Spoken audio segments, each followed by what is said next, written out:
What do you say, everybody? Hello and welcome to beautiful Thomas More Stadium in sunny Florence, Kentucky. It's the rubber match of the three-game series between the Florence Y'alls and the Schaumburg Boomers. Welcome to the Frontier League Network, powered by HDN, as well as the Florence Y'alls Radio Network on our YouTube audio stream. Rory Tettemer alongside Ben Howard, excited for another beautiful day of baseball. Bark at the Park, family fun day Sunday. Ben, is there any better way to spend your Sunday than some rubber match baseball after a walk-off? Rubber match baseball after the vibes are all-time high, and two teams that, again, two of the hottest teams since the All-Star break, and two teams should be in the playoffs as of right now. So very excited to see. The other thing I love about this is the pitching matchup. Bianca Villalobos for Florence, and you're facing an All-Star in Buddy Pindell. It's going to be a fun one. It's certainly hot. It's going to be fun, but it is a hot one out on the field. Florence wearing their lightest jersey combination, the baby blue jerseys with the pinstripe pants, red, white, and blue caps. The Schaumburg Boomers go to the orange jerseys, gray pants, and black and orange caps. I think that's the third jersey combination we've seen from Schaumburg. Yeah, we've seen black, we've seen gray, and we've seen orange. I like it a lot. Florence has done the same, obviously, with the different promo jerseys yesterday, but I do applaud and respect Schaumburg for not going back to the black jerseys at this kind of weather.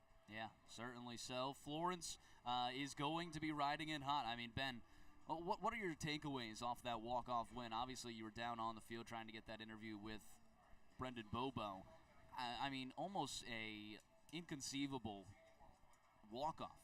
One where your only hit went about 5 feet. Yeah, look, that's exactly what I was going to say. You only had one hit, and it didn't go very far.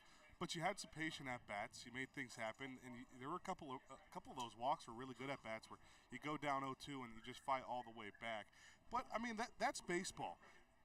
Schaumburg is one of the best closers in the game of baseball in Caleb Rydell, and he had pitched a lot coming into this game. So you're going to get a game where he has to sit on the bench, they go to somebody else.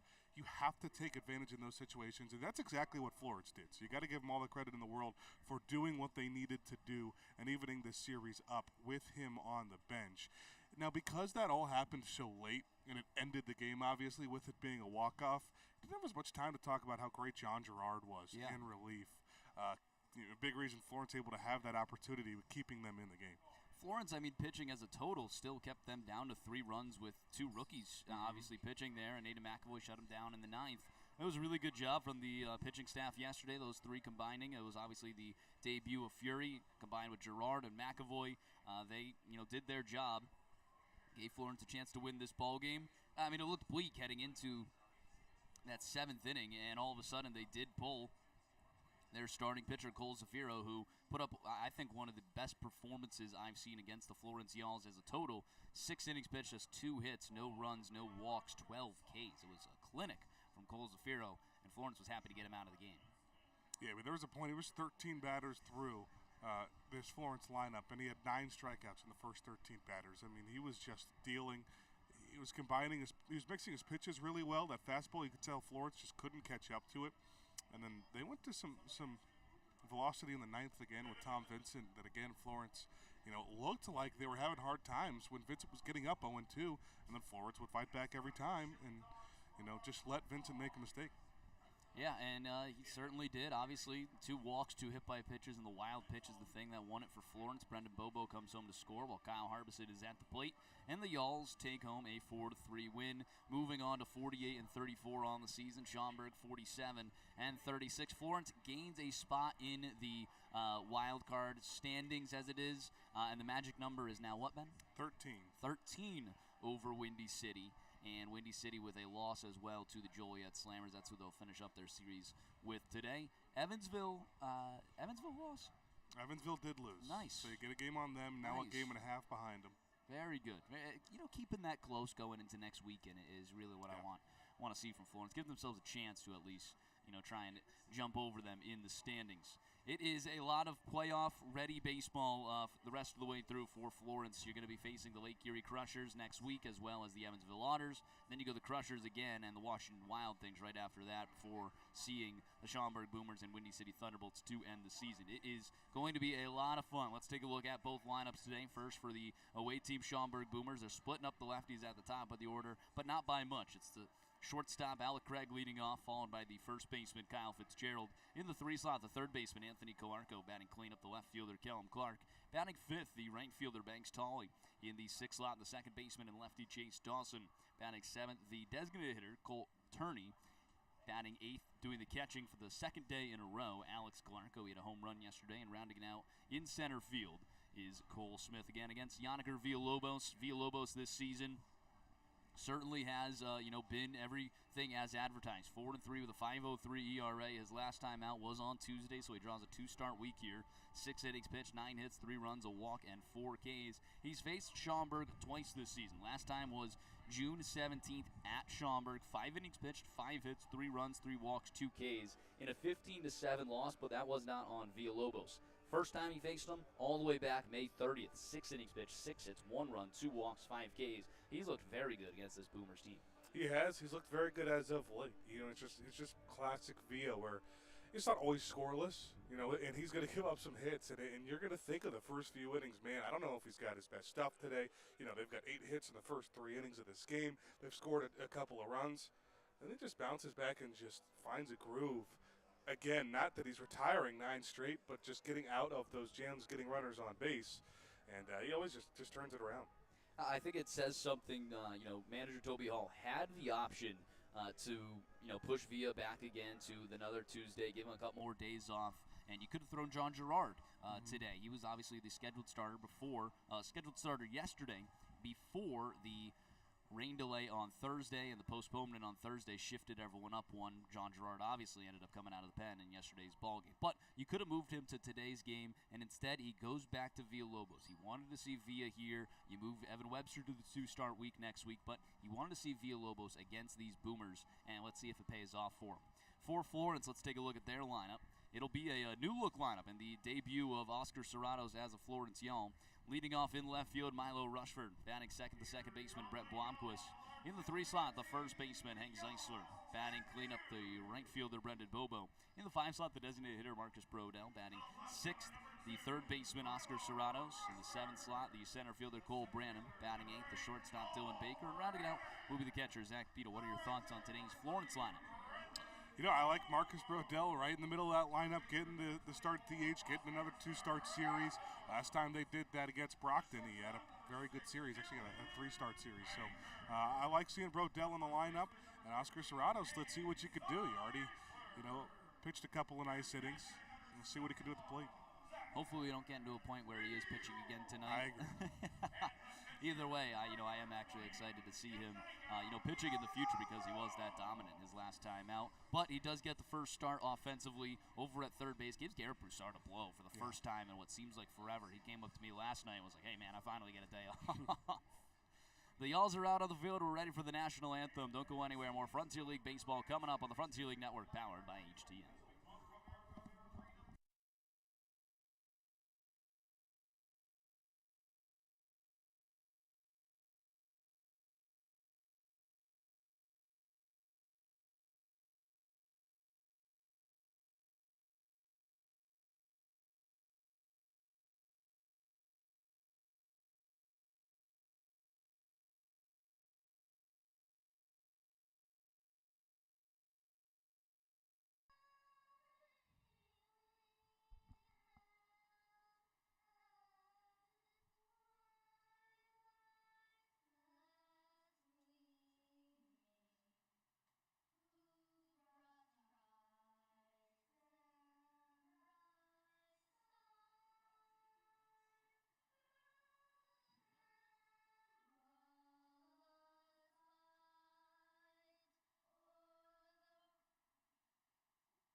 Lovely, lovely rendition of our national anthem. We're ready for first pitch here at Thomas More Stadium. Yannick Villalobos on the mound for the Yalls, taking on a talented Schaumburg Boomers lineup. The first three, Alec Craig, Kyle Fitzgerald, and Anthony Calarco. Florence played their cards right yesterday. It was kind of a layup for them with the way J.V. Bennett had set up this Schaumburg lineup yesterday. 4 lefties at the top of the order. It's a lefty-heavy lineup. They do split that up a little bit today, but John Gerard and Aiden McAvoy both found success against this lineup. Yeah, they did. Look, I mean, this is a lineup that it's very good top to bottom, and there's obviously some power in the middle, but for whatever reason, if you look at the numbers, some of it due to injury, they just have not been the same, a couple of those guys, as they were last year. So, it's a team that's used its pitching to have most of its success this year, but a lineup that you definitely do not want to sleep on. But you're right, just one that Florence actually has handled well, I think, first 2 games of this series. Yeah, and it's great to see a lefty starter out there. Florence threw 2 righty starters in the first 2 games, Lawson and Fury. Both of them, were pretty good out there, but obviously the lefty relievers yesterday really held down the fort for Florence. Let's see what Villalobos can do today. This is the rubber match of the 3-game series. Final set here between the Boomers and the Yalls at Thomas More Stadium before we head on over to Schaumburg, that final road trip of the season in September, early September there, Ben. September baseball with that extension of the season to now 102 games. That's going to be another fun one. Obviously, it's going to be another series with some playoff implications on the line. And maybe to see who gets the season series, depending on what happens today. Certainly could be the deciding factor over there for that season series. Rockets start here. The ball goes into center field. See if Florence can jump on Buddy Pindell early and often. Florence has started slow in both games, found their footing later in the games. Obviously yesterday, home run from Brendan Bobo in the 7th, and then 3 runs in the 9th. Florence has not had a lot of 9th-inning runs. It was great to see them get 3 in yesterday's ballgame. Absolutely. We'll see if that momentum carries in. When you talk to Brendan Bobo after the game, that's the biggest thing he said, is now they feel like they got some momentum going into the rubber match. We are in some delays here. A couple gates open, it seems, before we actually get that first pitch underway. Bark in the Park saw a lot of dogs out there. I tell you what, it's hot. It is. Now we see those dogs stay. Kind of a little bit of a pool over there for the dogs they got. Saw dog jumping in earlier. First pitch is in there for a strike right on time at 1:09. Yannick Villalobos against the lefty Alec Craig. Here comes the 0-1 in there for a strike on the off-speed. Nice spot there from Yannick Villalobos, 74, hard of the plate. Alec Craig, 256 this season, 1 homer, 38 RBIs. Is 0-2. Fastball outside, no good at 88. It's been a fun series, and really a fun, season series between these two. It's come down. We've had some games where just every pitch matters. Swing and a miss, top of the zone. Yannick Villalobos on 4 pitches sits down. Alec Craig picks up his first K of the day. That'll bring up Kyle Fitzgerald. But I do kind of want to go back and touch on what we were talking about in the 50 West Brewing pregame show about the mindset of Villalobos and wanting the ball and wanting it to be a 2-start week and help his team as much as he can. I mean, this is someone who has been with Florence last couple of seasons and seen the same losing seasons that you have and just wants that playoff baseball.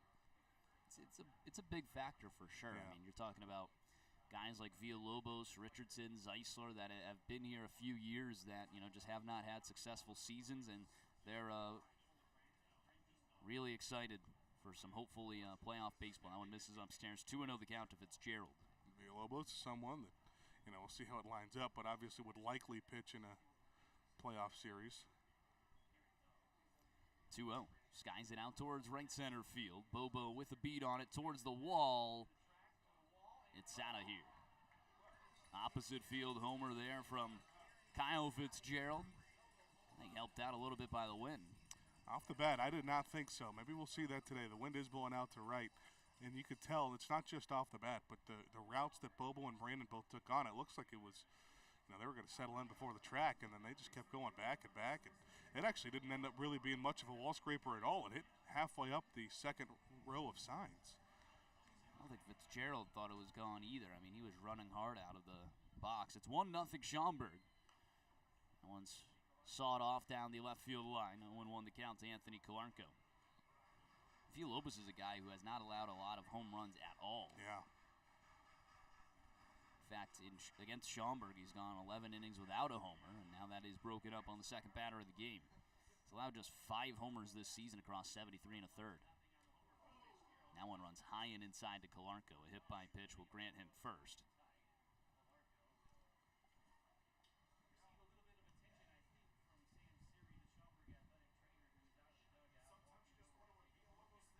Was up on the arm.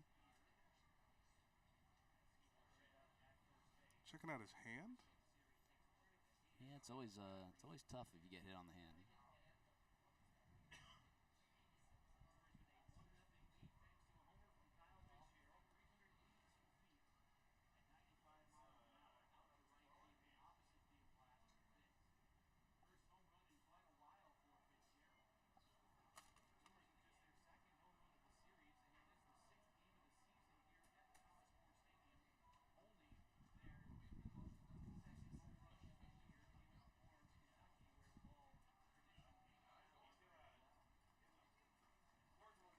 Kalarnko going to be staying in this ball game.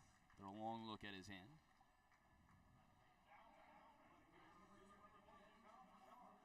I think his mom's got to be happy to see him stay in this one. Runner on first and 1 away. You got to score runs to win anyway. Florence will have to go to work against Buddy Pindell. Callum Clark is the batter. Another lefty here. First pitch to him. This is downstairs. Great start from Villalobos with a 4-pitch strikeout to Alec Craig. Gives up the home run and comes back with a hit by pitch. It was early runs against him his last outing on Tuesday for Lake Erie, and he was able to settle into the ball game. The 1-0, ground ball right side over towards the second baseman Blomquist. Toss over to second one. Relay on to first is in time. 4-6-3 double play with fashion. Blomquist to Baker to Zeisler. A run comes across on a homer from Kyle Fitzgerald. We head to the bottom of the first. Florence gets their first crack, trailing 1-0. When we return on the Frontier League Network, powered by HDN.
Bottom half of the first innings always brought to you by Heritage Bank. At Heritage Bank, we believe money should work as hard as you do. Proudly local, fiercely dependable. That's the Heritage difference. Visit heritagebank.com to find a branch near you today. Buddy Pindell, one of the top pitchers for Schaumburg, one of the top pitchers in the Frontier League, a 2026 All-Star. Should I say Y'all-Star here at Thomas More Stadium. He's in Florence. He has to be named the All-Star. Yeah. With a 1-0 lead early, Florence has seen him plenty of times this season and throughout his career. Back when he was with Windy City as well, was a part of the Toby Hall regime. Toby Hall and Caleb Rydell, Buddy Pindell, all reuniting here at Thomas More Stadium.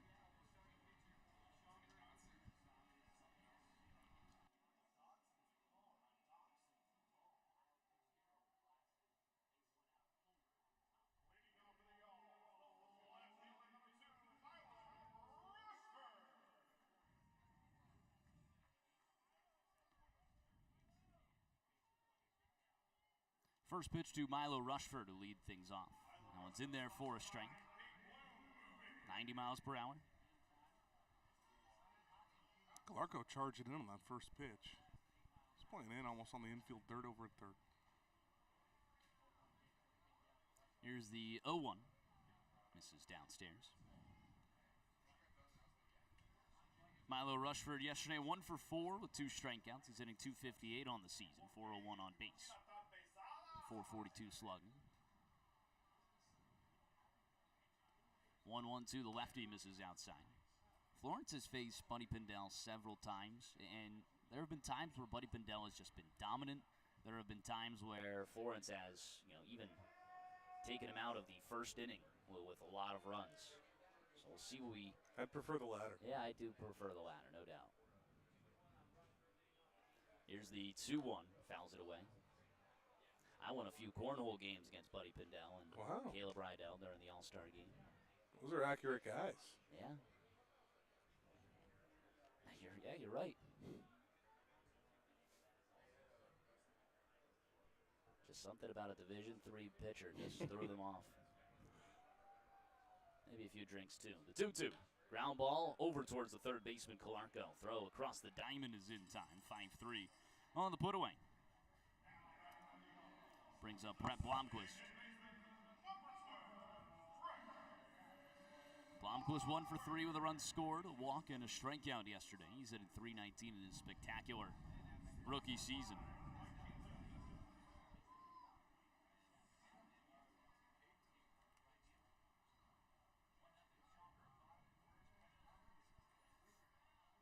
Taking a look at the defense for Schaumburg. Clark in left, Smith in center, Tolley in right.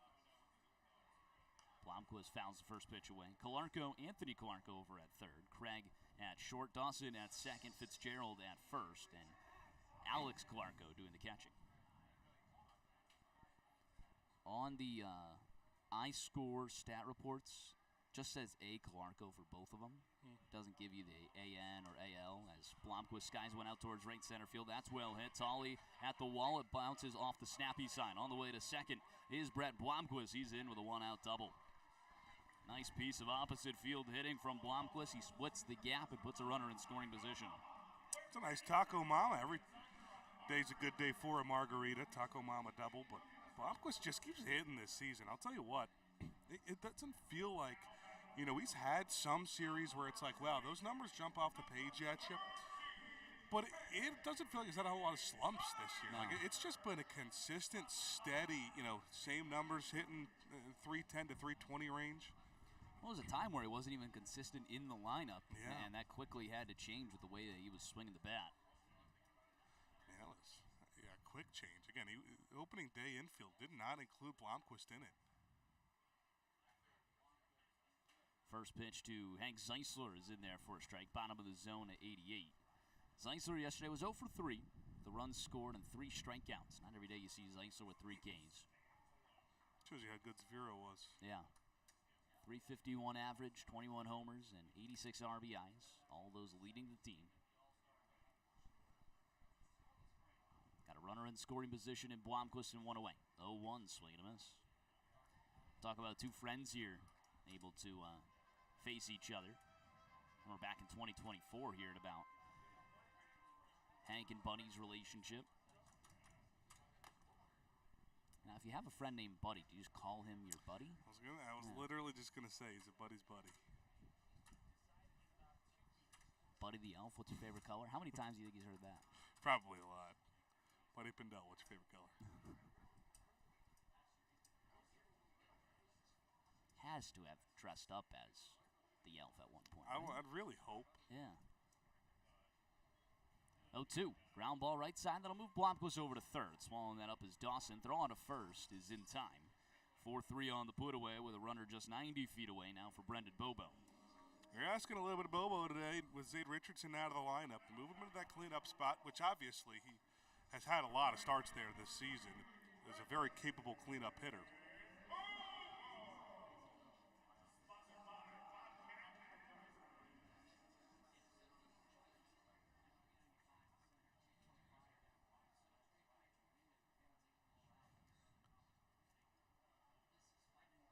First pitch to Brendan Bobo. He fouls it away. A backside homer for Bobo yesterday. He got it started a little bit. The way I kind of put it, just showing the offense they can in a day where everything looked so bleak. And one home run gave him a little bit of confidence. Bobo in 8 games against the Boobers this season. He's got 3 homers and 11 RBIs, plus he's hitting .433. Swing and a miss there. He's down 0-2. That is a second on the team. Jackson Tucker no longer with Florence. He had 4 RBIs. Team high in homers for Bobo and RBIs. .462 average for Tucker and a .556 average for Kyle Harbison. That one's fouled away. Wow. Yeah, that was right in the midst of the Kyle Harbison nuclear start. Yeah. Tell you what, though, Cole Brannon coming over from Gateway, 10 games. He's in .412 against Schaumburg this season, combined with those Gateway stats. Homer and 7 RBIs. That would rank second on the team. 0-2. This is downstairs.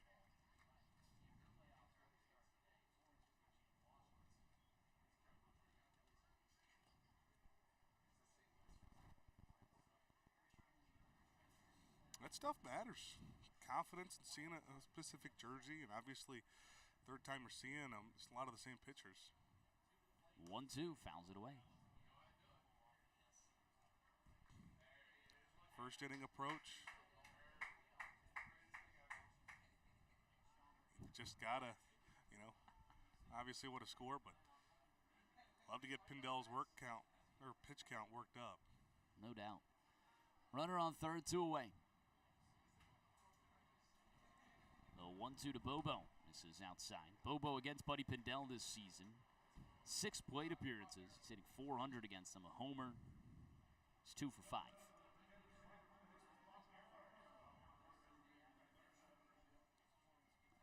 Jackson Tucker. Whoa. I was wondering what that sound was. Ben. Oh, it's fouled away. Ben with a miss of the foam airplane toss.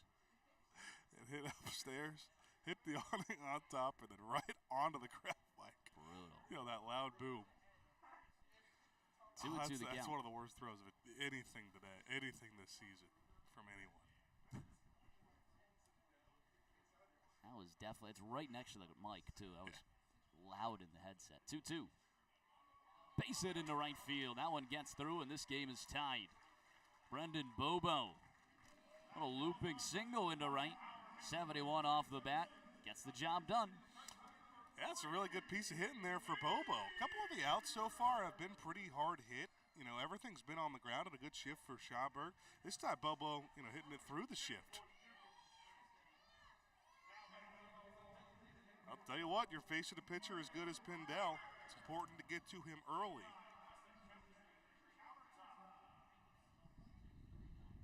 And we said, Bobo getting called on to hit cleanup, and he's producing. Here's Marcus Brodell. First pitch is in there for a strike at 89.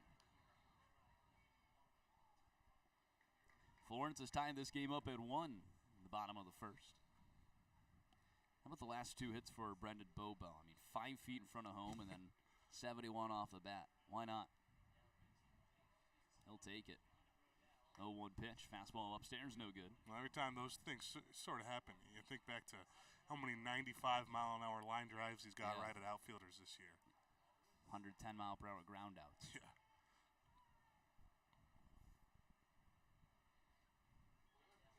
1-1. Ground ball right side. That's through for a base hit. Same spot into right field. Bobo will stay put at second. Station to station, and that's a base hit for Marcus Brodell. 3 hits in this first inning on Pindell. I like it. I like it a lot. How about a big spot of your first plate appearance for a new team for Serratos? How about that? Yeah, runners first and second, 2 away. Oscar Serratos makes his Florence debut with that hit. Marcus Brodell now extends his on-base streak to 14. It's a season high for him.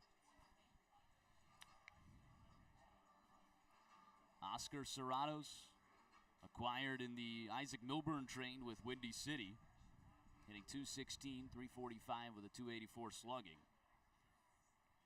Serratos was one of Toby's guys that he brought in last year. Playing in 43 games for the Bolts. Had 5 collegiate seasons at Georgia Tech, Young Harris, and Biola. That one bounces in the dirt, 1-0 the count.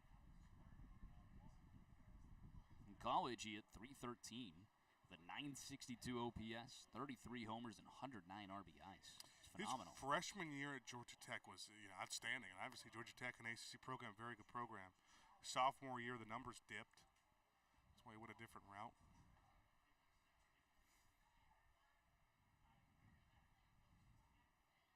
The 1-0 misses outside, 2-0 the count. Started off his professional career in Great Falls at the Pioneer League, then came over to Windy City and now is with Florence. So 3 indie ball seasons.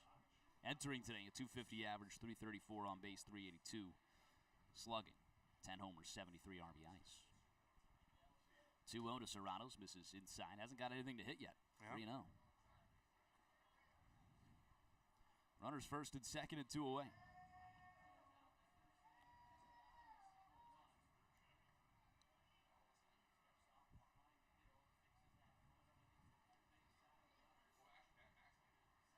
Pindell from the stretch. His 3-0 pitch. Right down Broadway, in there for a strike. Get me over fastball.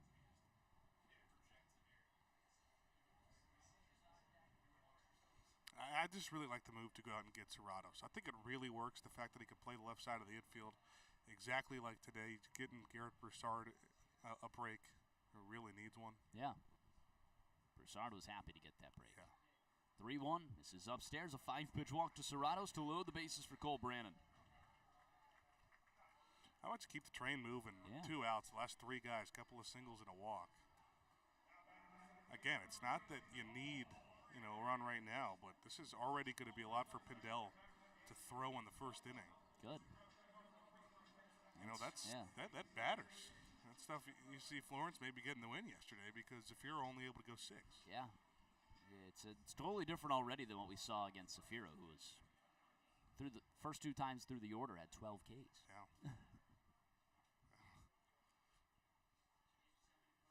Well, this is upstairs. At face, really just the minimum. First and second time through the order. Yeah. There's the one Blomquist single was the only thing that threw it off. And then when he went back up for the 3rd time around, Milo Rushford had a single. Just the 2 hits against Zafiro yesterday. The 1-0 to Brandon misses outside, 2-0. Starting to lose the zone a little bit here, too. Brandon has had his fair share of hits already in a couple starts for Florence. 1 for 3 yesterday with a double, an RBI, a walk, and a strikeout. Hitting .243 on the season, but with Florence hitting .400. Meeting on the mound. I love seeing the difference in mound meetings for Florence and Schaumburg. Toby Hall is rarely ever not out of a mound meeting where it's just the players. Schaumburg's mound meeting is almost always just the players. I think Alec Craig called that one. He was the one that was first in. We saw Will Prater call one in the first game back on Friday. We will resume play here. Bases loaded, 2-0 count, 2 away. Bottom of the first. That's the thing that makes Schaumburg so great. Is you almost have a bunch of Hank Zeisler type guys who've been in the league for a while and are just leaders. Certainly. I mean, they've been playing together for a while as well.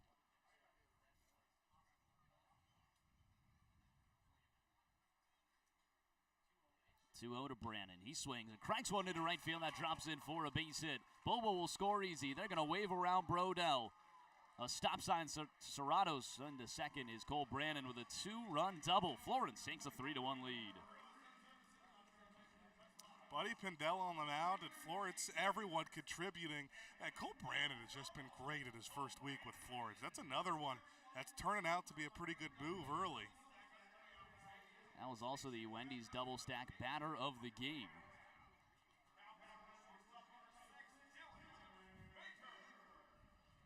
Grab myself a Wendy's double stack on the way home.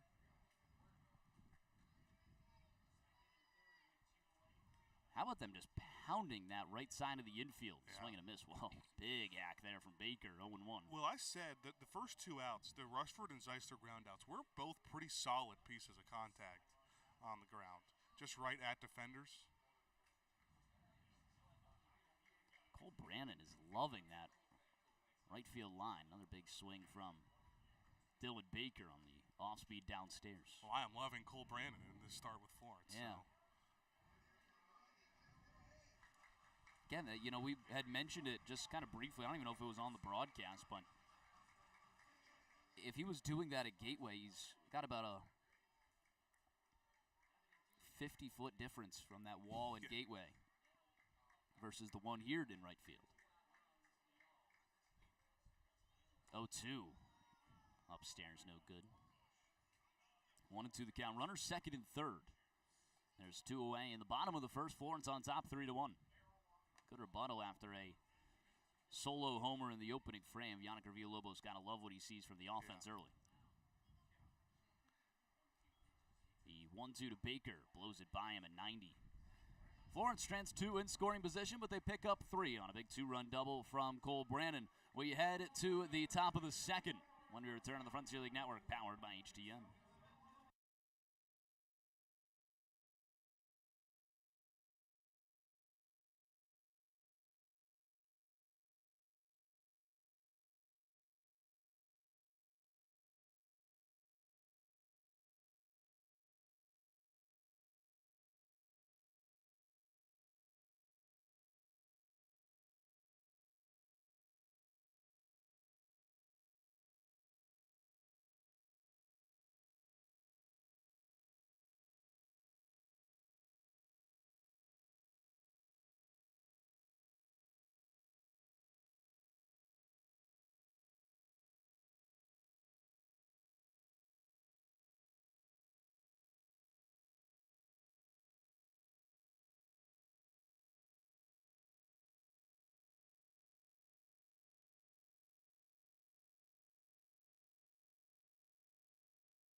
Top half of the second always brings us our umpire intro, brought to you by Pella Window and Door. Looking for a clear view of every call? Trust Pella Window and Door to bring you replay-worthy clarity and craftsmanship you can count on. Pella Window and Door, so good, even the ump won't miss a thing.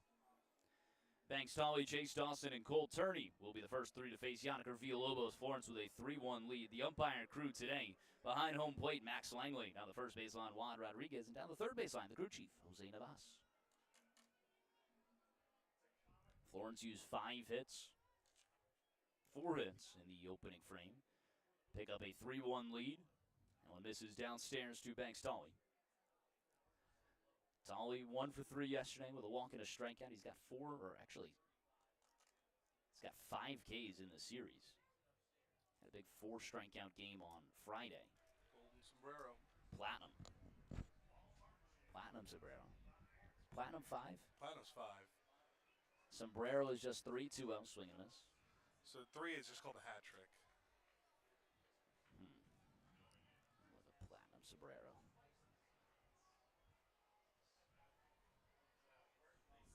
Strikes out 5 times. Yeah.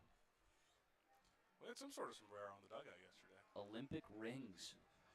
Olympic rings. Yeah. I actually have heard that one. Titanium sombrero, also known as the horn. 6 strikeouts, 2-1. Horn. This is inside. I like that. That's tough to add on. 6 strikeouts. 6, I wouldn't even go up. I wouldn't even go up. I was already at 5. Throw up yeah, to 3. Intentional strikeout. I'm done here. That one's in there for a strike. Bottom of the zone, 3-2.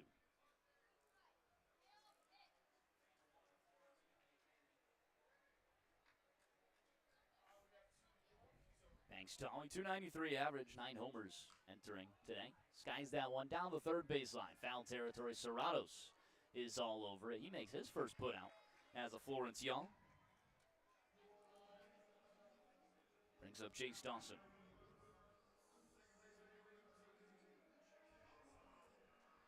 Casual play over in foul ground. We'll see him take a couple grounders.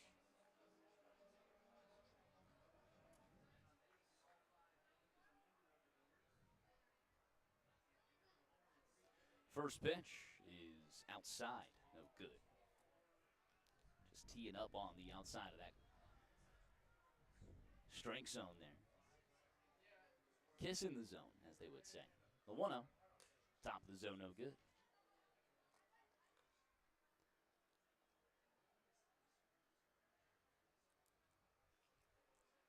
Chase Dawson yesterday, 0 for 2. Run scored. He had 2 walks. Still a small sample size. Fastball misses inside. Again, kissing the zone. Right around it. That could be 2 strikes. Yesterday it would have been 2 strikes. Depending on the inning. That one's in there for a strike. 3-1. 85 miles per hour. Still dotted up inside.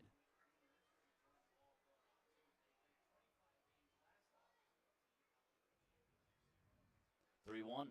Skied out towards right center field. Brannon over towards the wall. Leaps and makes the grab in front of the Edgewood Electric sign. Cole Brannon tracks that one all the way down, fighting the wind. That would make out number 2. You're going to hold your breath depending which team you are on fly balls to right field today. I don't know what's going on. The wind is blowing, but it doesn't look like it's anything crazy. Yeah. Again, Brandon, a route that made you think it was hit a little shallower than it was. Still made the play, and that's a really nice play for Brandon. How about Florence? You know, they've obviously been a little bit unlucky with the way things have gone, but they've had three really good defensive center fielders this season.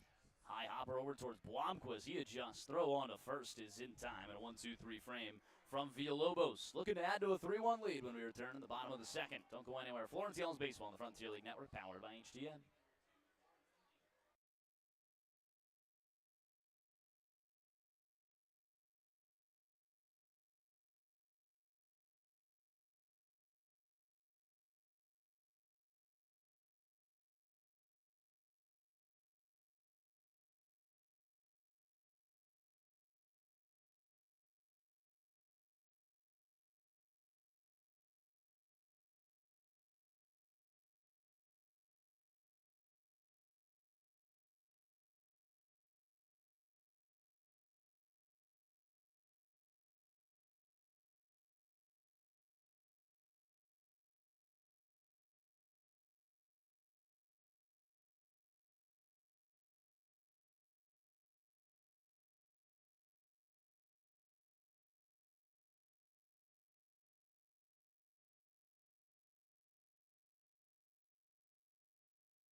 Bottom half of the second inning always gives us a look at our Thomas More scoreboard.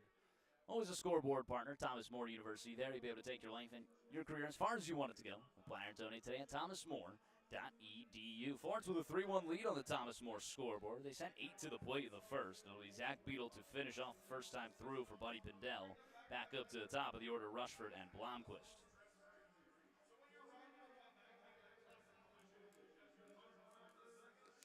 A really good job. I think, again, Rushford setting the tone. Both him and Blomquist top of the lineup, working longer at bats, and Blomquist lacing the double.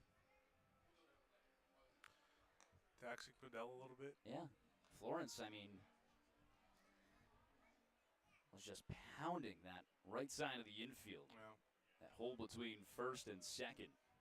3 hits through there. And then the other one went down the right field line.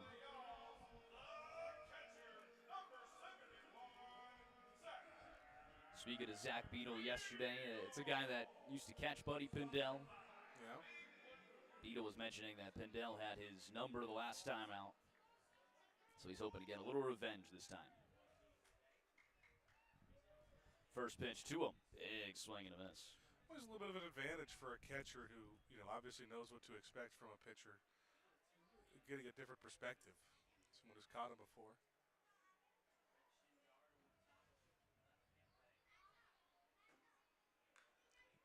Soft serves one over towards the shortstop. Crag right under it. Makes the grab for out number 1. A little pop up in the infield. Sends us back to the top of the order, Milo Rushford.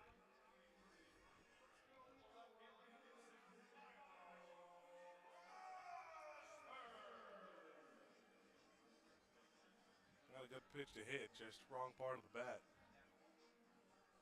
Rushford a ground out to third his last time up. I tell you what, my computer is just red hot right now. I don't know if I want to risk it today. Mine's staying in the backpack right now. There you go. Top of the zone, no good. 90 miles per hour there from Pindell. Trying to bounce back after a 3-run first.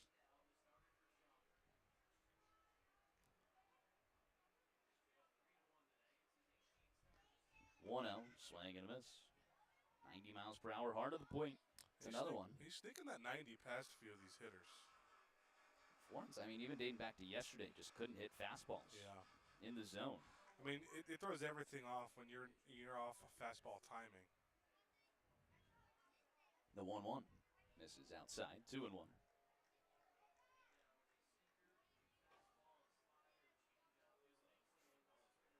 The transaction period for the Frontier League does end tomorrow. So last moves you can see for Florence, trying to shore up a playoff hopeful roster. 2-1 in there for a strike 2 and 2.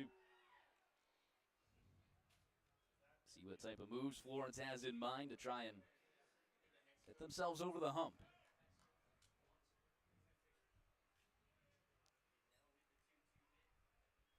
2-2. Base hit into left field. Ground ball this time through the left side of the infield. They're just fine to green today. Yeah, they are. A couple opposite way contact on the ground for Rushford in both of his at-bats. The first one was actually hit a lot harder, but it was just right at the third baseman, Calarco. On the third base side is pretty wide open again. Schaumburg likes their extreme shifts against lefties. That time takes advantage of it. Love the opposite field hit in front of him. Blomquist a double and a run scored in the first. He's in the right center field gap. First pitch to him. Fastball downstairs, no good at 89.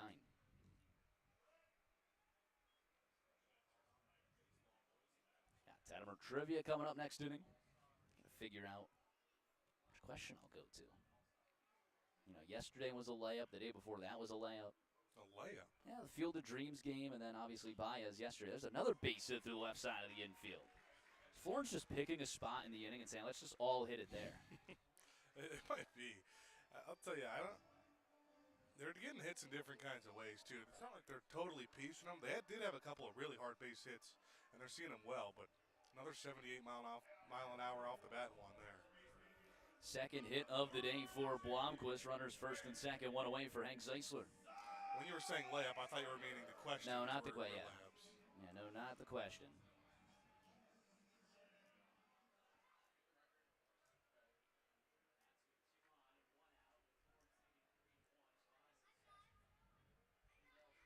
Big swing and a miss. Bottom of the zone. We'll get back to our Tettemer trivias on the road that are always just a little bit more difficult. Yes, I'm saying I take it easy here on you, Ben. 0-1. Fouls it away 0-2. Got one on the road, I think. It's true. I think mine were a little more difficult, too. Well, I just did a lot of the name multiple. So it was just, a matter of who can get more. Yeah.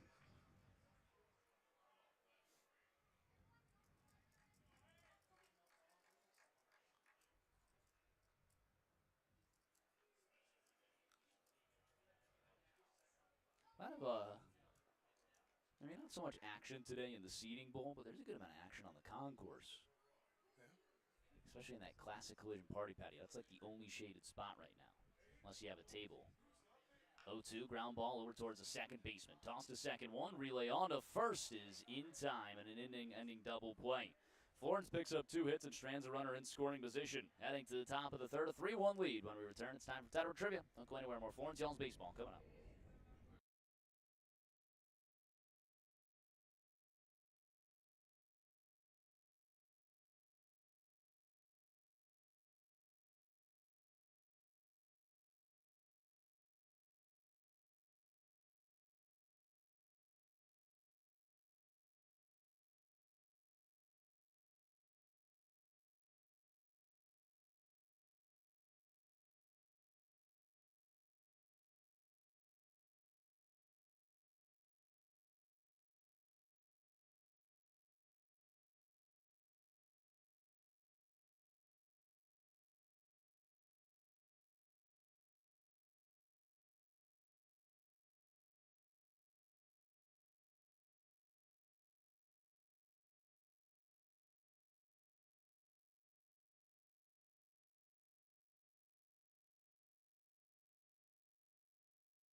Top half of the third. Always brought to you by the Roar Agency, located in all 50 states across the nation. Feel the Roar difference for Roar Insurance. Visit us today at roarins.com. Florence with a 3-1 lead over the Boomers. Yannick Villalobos finishing off his first time through the order. It's 8-9 Topical, Arco, Smith, and Craig.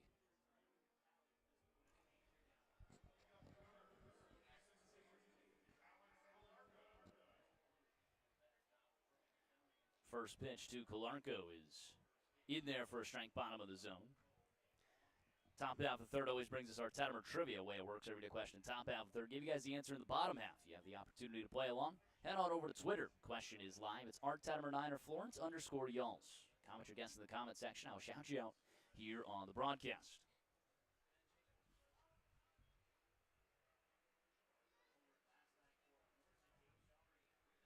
I'm ready.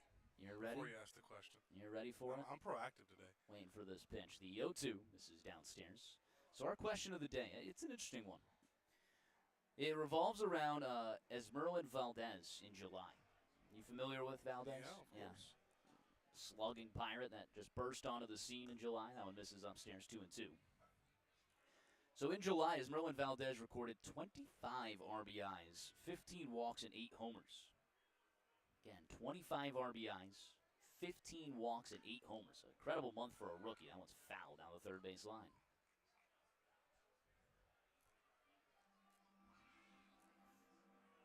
Who is the only other NL rookie to achieve these stats in a month? Who is the only other National League rookie to achieve these stats in a month? My hint, 2001 NL Central. So a rookie in 2001. That means they were a very good player, once you were born. That one misses downstairs. Yeah, Now a full probably count. an all-star by the time I was born. All right, mine immediately goes to Pujols. Oh, man. There's some action going on in the Florence bullpen out in left field. Max Weitzel.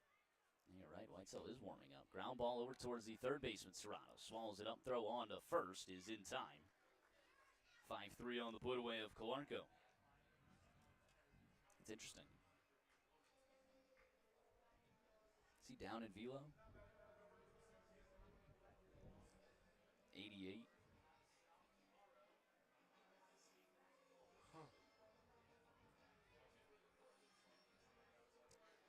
When I was writing down my possible bullpen today, it's pretty loaded. Yeah. Got to assume a lot of people aren't available. McAvoy only went the 1 inning yesterday, yeah. It was a relatively quick top of the ninth. That one's in there for a strike. So. You're not throwing Gerard, but I also don't consider him a piece of the bullpen. He's in the rotation usually.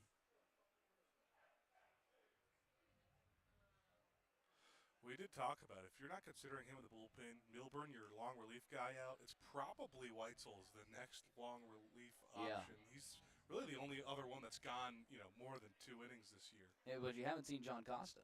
That is true. Apparently he went 6 innings of relief in the CPL playoffs. 1-1. Ground ball over towards the shortstop. Fielded on the back end is Baker. Trying to adjust. Throw across the diamond is in time. Just had to field that a little awkwardly. He still gets the put away, 6-3. One time through the order, I am just really applauding the way that Villa's kept the ball on the ground. 4 ground outs, including a 4-6-3 double playback of the first. Brings up the top of the order, Alec Craig. He struck out his last time up. I'm just going to repeat our Tettemer trivia today. In July, Esmeralda Valdez recorded 25 RBIs, 15 walks, and 8 homers. Who was the only other NL rookie to achieve these stats in a month? My hint's 2001 NL Central.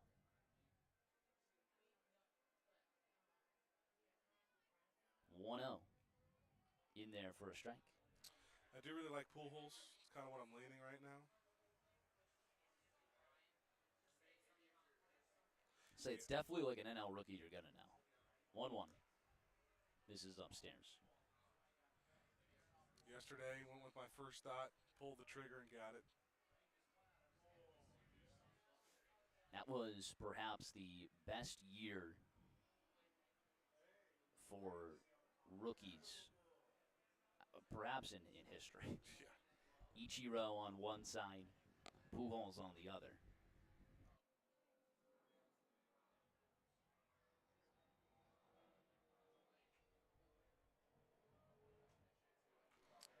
interested to see what happens here with the bullpen. Here's the 2-1, swing and a miss, 2-2.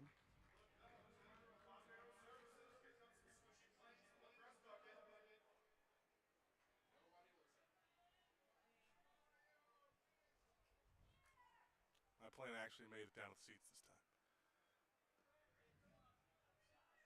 That one misses outside. There you go, Ben.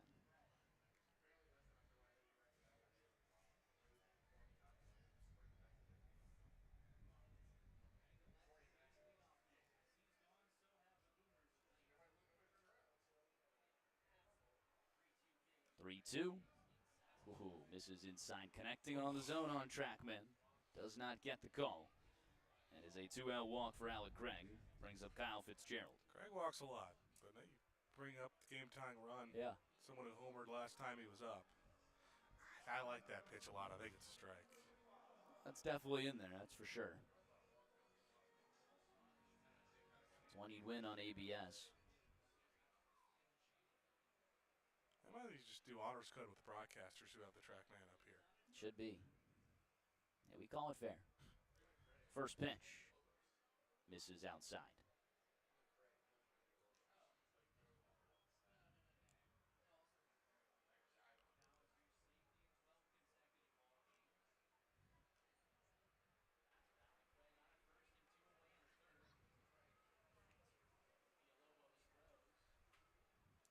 One-0. Misses upstairs. That's the uncharacteristic thing about Villalobos so far today is, he's done pretty well, but he has not been getting ahead in counts as much as he typically does. He's had to fight back at a lot of them.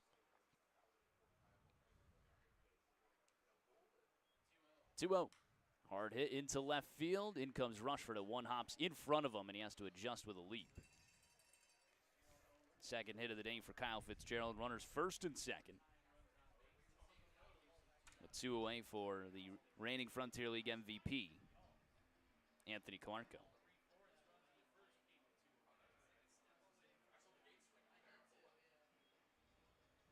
Florence going to go to the pen. Is he making the move? Weitzel's out. Just walked out the gate. Or maybe he's going back into the bullpen. That might be weird timing. Got the lefty-lefty battle here.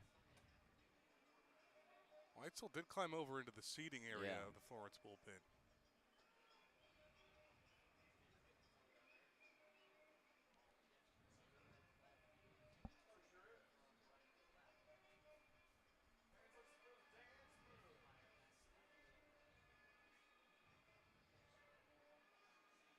I'll stay with him.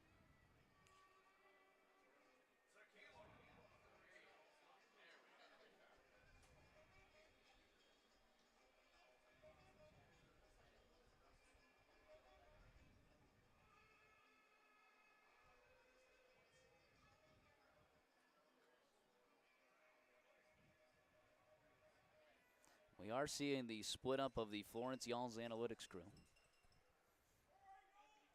Drew Durstock is straying away from the pack. Allen's in there for a strike. I think Vlad actually holds the account. Does he hold the Twitter account? Does Vlad hold the Twitter account for Florence Y'all's analytics? So Vlad's down in the dugout. That's why they can't go with that. But Wyatt does have it, because I remember he did say he meant to tweet it on the road and actually did from his own account. 0-1 fouls it away. Don't let them use those excuses. Today's Vlad's last day. What do we got going on here, Ben? What do you got? A little headband action? Just tucking the hair into the broadcast headset. Is that what it looks like right now? Yeah. Swing and a miss. Yannick Villalobos gets out of the inning, sits down, the reigning Frontier League MVP. We head to the bottom of the third. Get your guesses in for Tettemer Trivia when we return on the Frontier League Network, powered by HDN.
Bottom half of the third inning, Florence with a 3-1 lead. Yannick Villalobos with a big strikeout over Anthony Calarco. Picked up his second K of the day. Stranded runners first and second after 2 hits, or just a 1 hit and a walk from Alec Craig. Florence trying to extend their lead. Back up near the top of the order, it's 4, 5, 6, Bobo, Brodell, and Serranos. I am interested to see where we'll go from here. You mentioned Whitesell was warming up. He did come out. He's no longer throwing. He's either cooling down or, obviously warming up, or I don't know. Really interested. It's a hot day. You're definitely, if you're not warming up, you're going to want to get onto that tent that they have at the bullpen out there. It is an uncovered bullpen for both teams. This is a day where I'm in the clubhouse the majority of the time. That's what I always thought was kind of an advantage. The bullpen doesn't have to be out there in the heat and go cool off a little bit and then come back out. First pitch misses outside to Brendan Bobo, an RBI single, and he came home to score in the first inning. They look like they're all outside for the most part right now. Yeah, it does. It does look like that. 1-0 the count. Bottom of the third, Florence with a 3-1 lead. The 1-0 pitch, swing and a miss. We are playing Tettemer trivia in the inning. We'll repeat the question.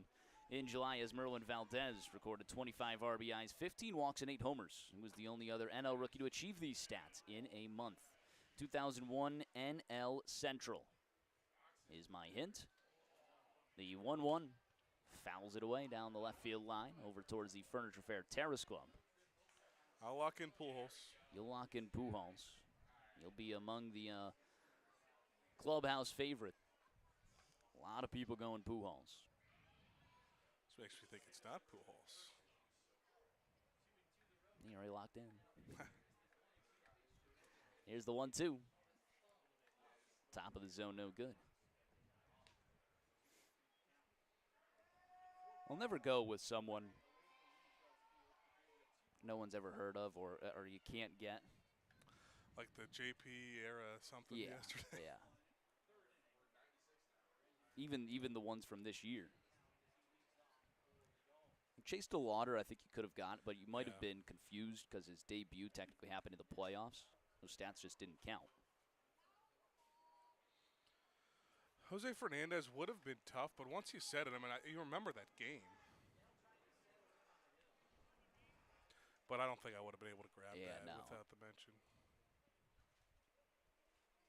If I even told you Diamondbacks, would you have been able to say Jose Fernandez? Probably. 2-2. Fastball, called strike 3. It's gone a couple of ways towards Schaumburg. Has not gone the way of Florence yet. That same exact pitch, just an inning ago, ended up in a walk for Alec Craig. I'll tell you what, the Fernandez one is just unique because of his name. So that's one that kind of sticks with you. Brings a Marcus Brodell, who grounded a ball through the right side of the infield for a single. He came home to score in the first.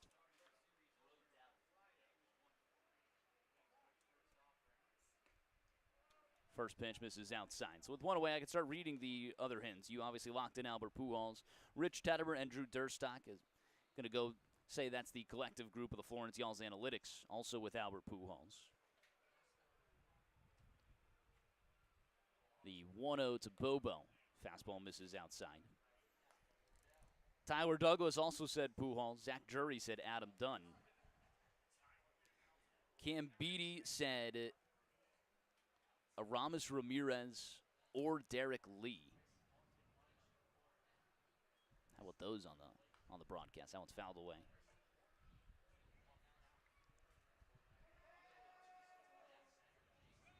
Jacob Brown said Prince Fielder. I think that would be it. So a lot for Pujols, one for Adam Dunn. That one's punched into center field. It's going to drop in for a base hit. Second hit of the day for Marcus Brodell. And a one-out base runner. God, Marcus Brodell is having just a great second half of the season. And it goes unnoticed, obviously, with how, much he's not been in a lineup. But he just keeps hitting. His batting average, 283 coming to this game. Now it's going to be up with a 2-for-2 day.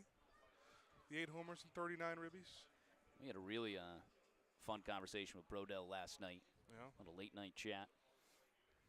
Talking about his journey getting here and all of his college attributes. That's a base hit into left field for Oscar Serratos. His first as a member of the Florence Yulls. Just a high chopping single over the glove of Calarco. Tell you what, it's got to be high to get it over Calarco, too. It certainly does. He's got a little bit of hops, too. Maybe a basketball player. But it's not every day you get 8 hits in the first 3 innings. This is almost like a Villalobos stat line a little bit for Pindell, obviously pending to see how many runs score in the inning. But 8 hits in 3 innings, and Florence still has only scored the three runs. Just the 1 walk, a couple Ks. Yeah, you're right on the money there. Runners first and second for the lefty, Cole Brandon, with a 2-run double his last time up. First pitch to him. Fastball upstairs, no good. 1-0. We need to get that scoreboard changed to his Florence stats. Yeah. That's what Sussex County did with Keena Taylor, and it looked a lot better than what it had on the season. The 1-0. It's in there for a strike. Hard to the point.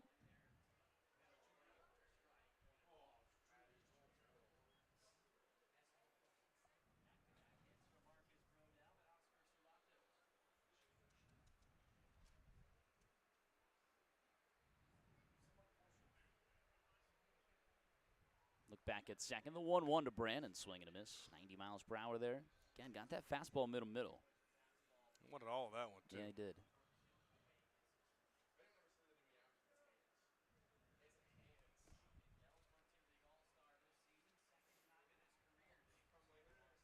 Still got to wait for that out number 2 to get the answer for Tettemer trivia.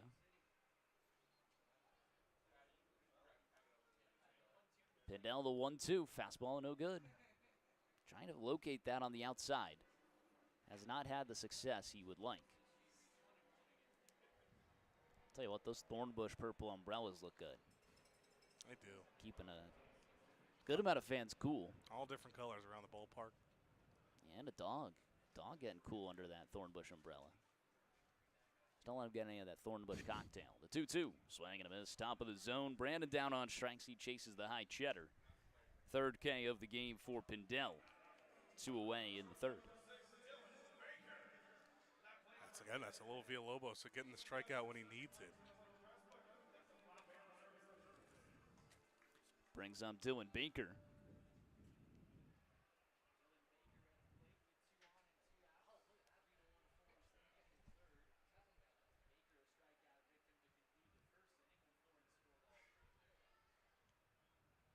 Step off from Pindell, his first disengagement. So with 2 away, we can get to our Tettemer trivia. Again, a lot of people for Pujols. We had Adam Dunn, Aramis Ramirez. Moises Alou is a late guess here from Ryan Tettemer.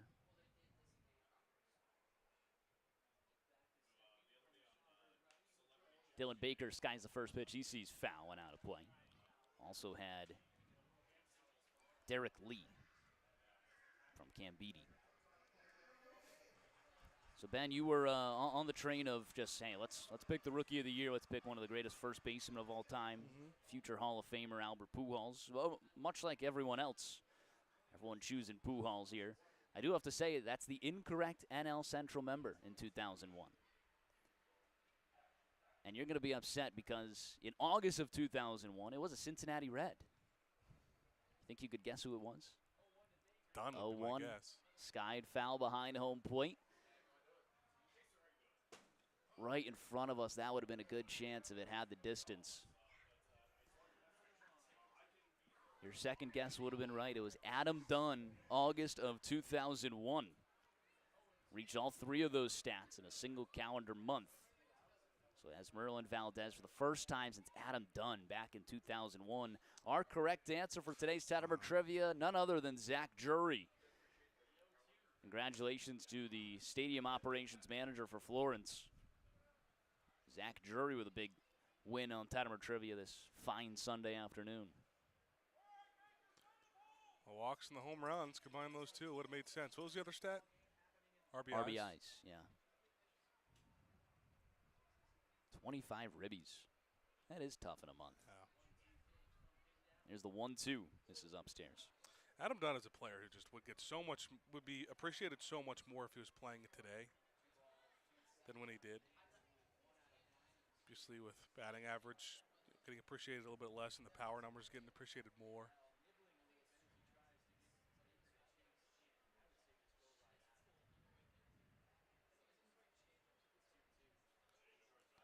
Fouls it away. Count stays 2-2. Adam Dunn had 462 homers in 13-and-a-half-year career.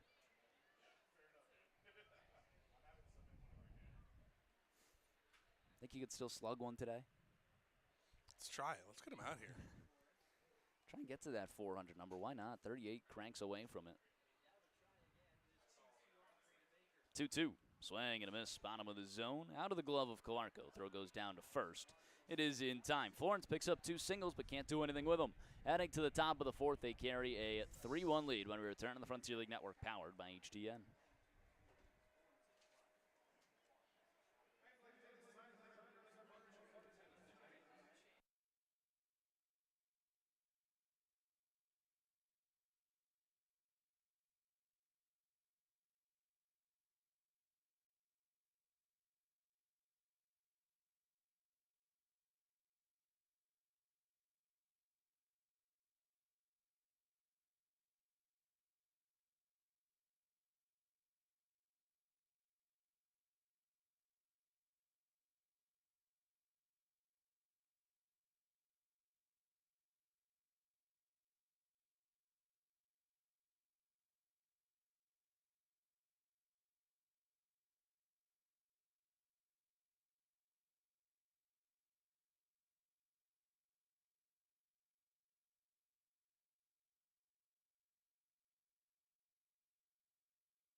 Florence with a 3-1 lead here on a beautiful afternoon for a rubber match between Florence and Schaumburg, their first rubber match of the season in 3 series. It will be Yannick Villalobos back out to the mound. He's been great through 3, but we have seen Max Weitzel warming up for Florence. Kind of off and on a little bit uncharacteristic of what you'd expect after what we've seen from Villalobos through 3 innings. But again, Weitzel not in the bullpen right now. They will go to Villalobos for the 4th, and the first pitch is low for a ball to Kellum Clark. Middle third for Schaumburg, Clark, Tolley, and Dawson. It was Clark who bounced into that 4-6-3 inning-ending double play in the first. He takes the second pitch of the AB, sends it out deep to left. Going back is Rushford. It is off the wall. Clark around first, jogging into second as Brandon throws back in. That's a leadoff double and the first leadoff batter to reach for Schaumburg today.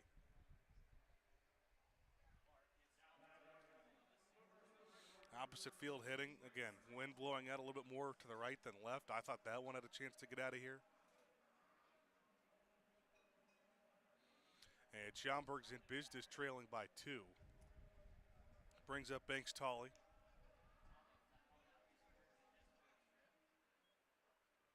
Popped up to third, his first time up. Time called. As again, that left field bullpen gate came open for Florence.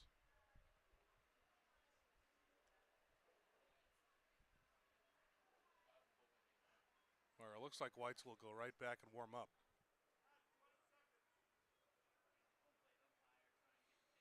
Pitch clock, a little bit of an issue after that too, so. Tolley stands back in, the runner on second and nobody out. First pitch is driven to left center field, and that'll get all the way into the gap. An easy score from second for Clark. Tolley into second. Throw gets away from Blomquist. An RBI double. Back-to-back doubles. This is a one-run game. 3-2 Florence's lead now. And they put a runner right back on second with nobody out. Well, the dog's in attendance, certainly not a fan. There's some barking out in the distance. Some barking. Both of those hits are really similar spots, too. That one not hit as hard off the wall, but got into the gap it needed to. Now it's Dawson. In the exact same situation now with a one-run deficit. They had Tolley over at second base. Lefty on lefty battle. This one is lined up the middle. A little bit of a wait at second there for Tolley, so he will not score. Throw comes in, cut off. 3 straight singles on 4 pitches in the inning for Villalobos. And Schaumburg's threatening with runners on the corners and nobody out. Toby Hall comes out as Weitzel has just started warming up a couple of batters ago. But again, both of those at-bats were on the first pitch. It is a tale of 2 times through the order here for Villalobos. I mean, he has just got 1 out, second time through the order, a walk and 4 hits, 2 extra base hits, all of them loud. They certainly haven't figured out the second time through. Toby Hall is just trying and calm him down and give Weitzel as much time as possible to switch things up. Yeah, emphasis on the giving Weitzel some time. They're going to wait till the umpire comes out to see if he makes a move, and he will. That is it for Yannick Villalobos. Was great through 3 innings, 3 straight hits. Give Schaumburg a 1-run deficit. Now runners in the corners with nobody out in the big spot for Max Weitzel. On the other end of this, Lee's famous recipe chicken pitching change to the Frontier League Network, powered by HTN.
To Lee's famous recipe chicken pitching change with a new wing coming into the game.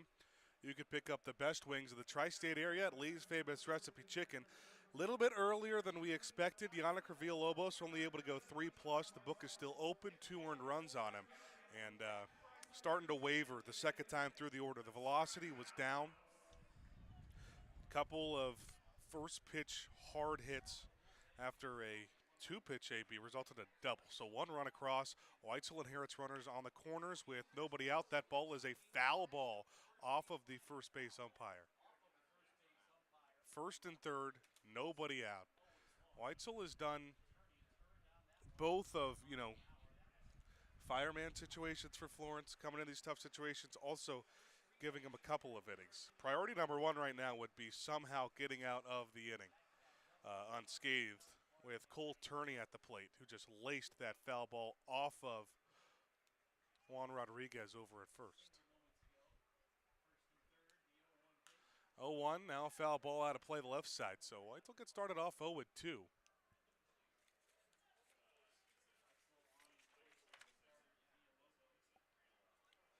2-1 record for him.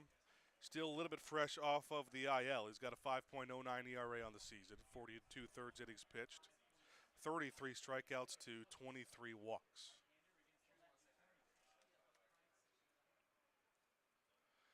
It's a couple of foul ball strikes to start off 0-2 out of the stretch. We talk about Schaumburg playing some small ball, being a little bit of that old school. Look how much, with 2 strikes and a couple of runners on here, that Cole Turney is choking up. At least he was on that last pitch. Yeah, he's doing it again. Big choke up here for Turney with the 0-2. Fastball way outside for a ball. Villalobos got Turney to ground out to second his first time up. He's 0 for 1. 253 hitter on the season, getting the second start of the series as the designated hitter. 1-2, slider in the dirt. Counts back even at 2s. Florence had a little bit of momentum coming off of that crazy bottom of the ninth where they evened up the series with a 4-3 win over the Boomers, marking the first rubber match between Florence and Schaumburg this season, and the first series that does not result in a sweep. Got to throw over to first before the 2-2.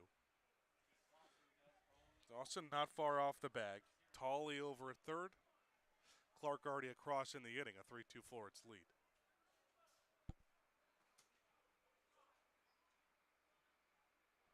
Rolling lead over at first, does not take off. This ball's punched opposite way. Sends Rushford way back at the wall. It's gone. And Schaumburg has taken a 2-run lead here in the top of the fourth. It is 5-3 Schaumburg with nobody out in the inning.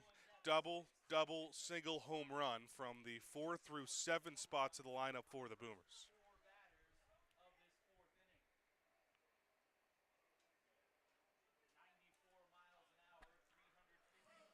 Two of those runs will be charged to Villalobos. His line is complete at 3 innings, 4 earned runs on 5 hits.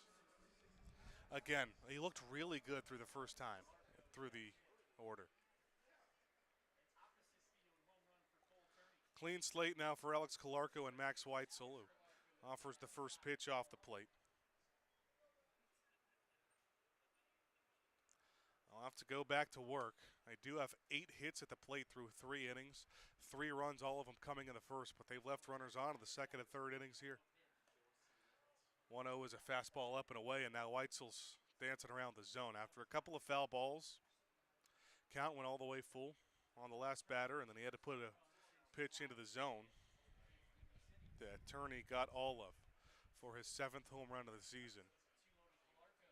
And the 2-0 is up and away. It's 3 balls, no strikes.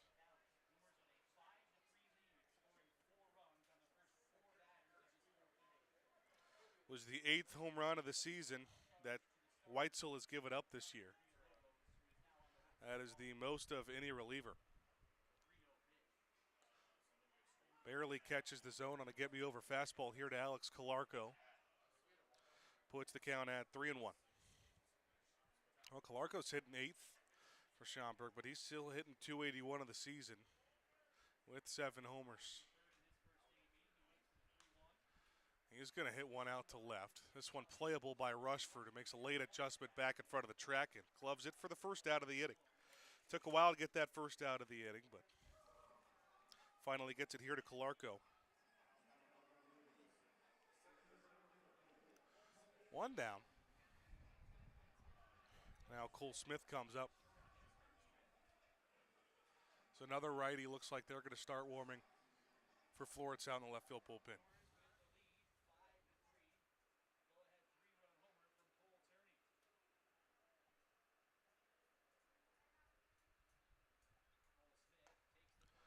First pitch called strike on the inside corner.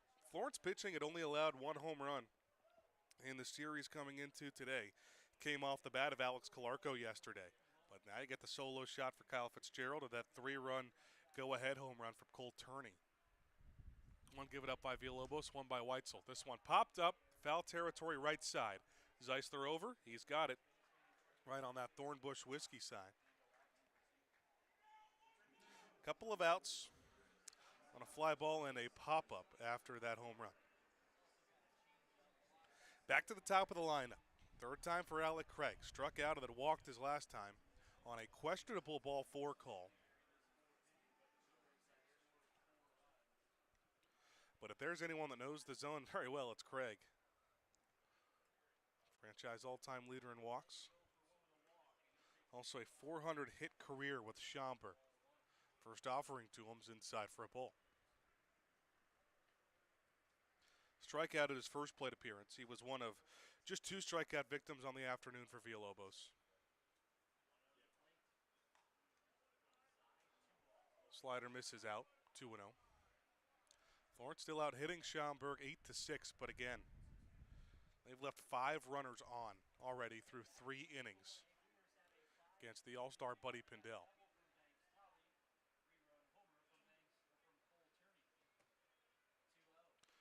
And another 3-0 count as Weitzel misses out on the 2-0 pitch.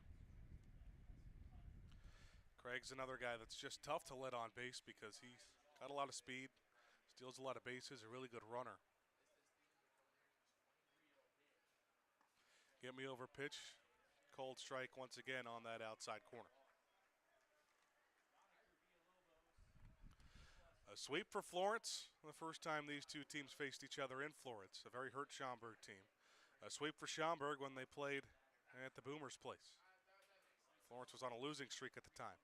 This one sawed off into shallow left, Rushford a long run, and he's got it on the run for out number 3. Comes a long way, but this game flips in an instant. The first 4 batters of the inning come up for Schaumburg. They all score. Florence is now down 2 on the Frontier League Network, powered by HDN.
Florence saw their 3-1 lead surrendered in the top half of this inning. It'll have to go back to work with the bats against Buddy Pindell, who they have seen pretty well through 3 innings, 8 hits on him, but only 3 runs have come across. They've left a total of 5 runners on base through the first 3 innings. They'll bring up 9-1-2, Beadle, Rushford, and Blomquist. Now trailing by 2, a 5-3 Schaumburg lead on a very toasty and humid Sunday afternoon rubber match between these two. But Haller, Rory Tettemer alongside with you guys on the Frontier League Network, powered by HTN. The last of a 6-game homestand for Florence before a 6-game road trip to Lake Erie and Evansville. Not going too far, but still have some extremely important games. Rory Tettemer will be with you guys for all 6.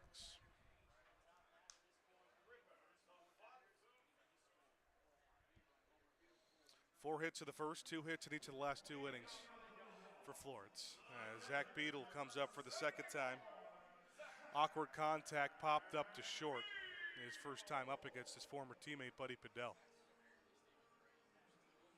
Florence is out hitting Schaumburg with those 8 hits, just 6 of them for the Boomers.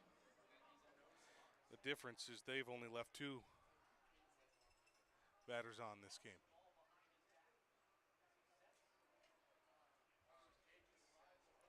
Beadle stands in, takes the first pitch and a high fly to right, but right at Brooks Tolley. Settle under it for out number 1.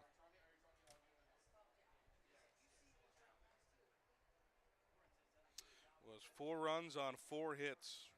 Again, nobody left on base. 3 of them charged to Villalobos, 1 to Weitzel. Third time through the order, up comes Milo Rushford. Already seeing Pindell well, maybe they can put him away the third time through.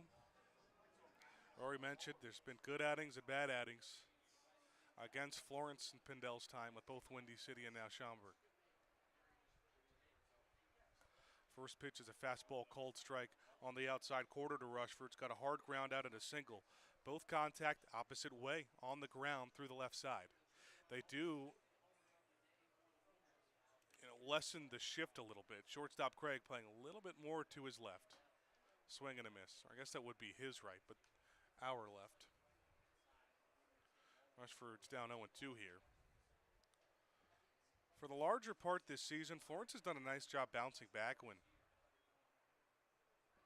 they've faced situations like these and not wasting time to bounce back. After Rushford takes his time out.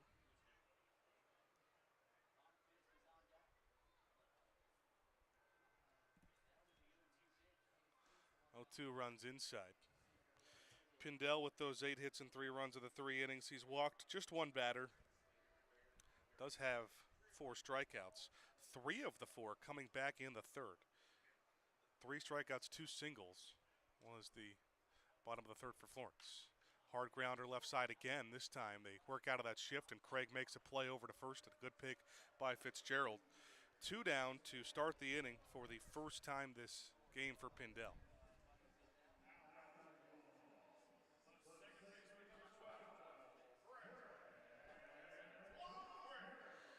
Brings up Brett Blomquist with 2 outs, nobody on. Infield shifts back to their normal positions.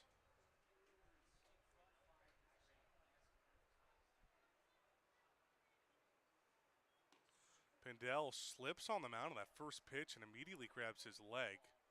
Kind of rolls his eyes. Late to get up, but then he gives a thumbs up, and Alec Craig going to go check on him. Looks like he's all right. Don't think that'll count as a mound meeting.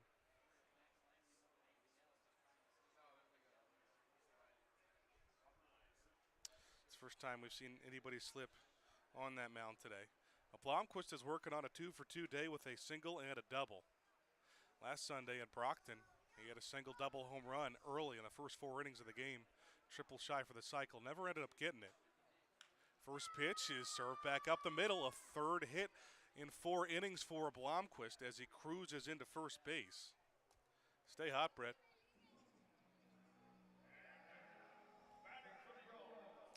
You got a runner right back for surrendering the lead at the top of the inning. Hank Zeisler, game-tying run comes to the plate. A lot of baseball left to be played today. And a very hot day. But something you do have to consider is Caleb Rydell is back up for Schaumburg, or should be at least, after not pitching in a save situation yesterday. Fitzgerald will hold Blomquist on over at first, and they go with a pickoff move. No tag. Blomquist back in safely.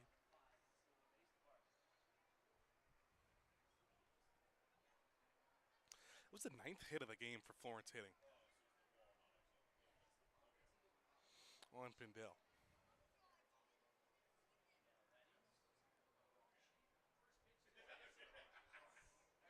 Breaking ball. Zeisler first pitch gets a piece of it, fouled back.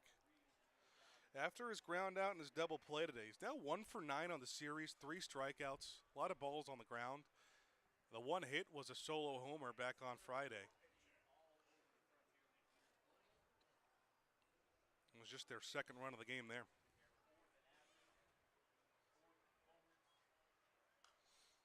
0-1 foul back. And again, what we've been seeing in this series is him going down 0-2. We've seen it a little bit this season, but he's done such a nice job fighting back in those situations. It's been 5 innings or more for Pindell. In each of his last, actually, that's every start this season. Gets the fastball swing and a miss up from Zeisler. Down on strikes. Gets out of the inning. Florence strands another. They go down 2. We go to the 5th in a 5-3 Schaumburg League, the Frontier League Network, powered by HTN.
Thomas More Stadium on a beautiful afternoon. It's a little hot, a little toasty, but with the weather that we've gotten the past few weeks for home games, I think you're not going to complain about getting the sun.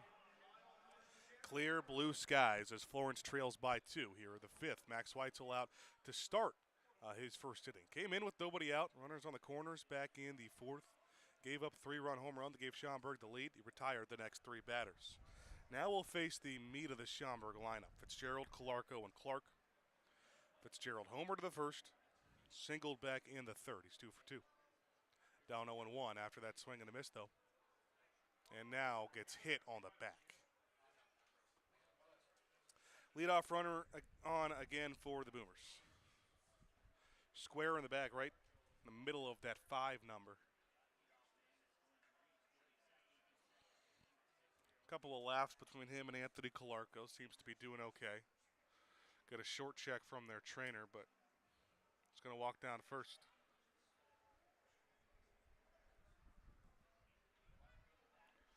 Florence has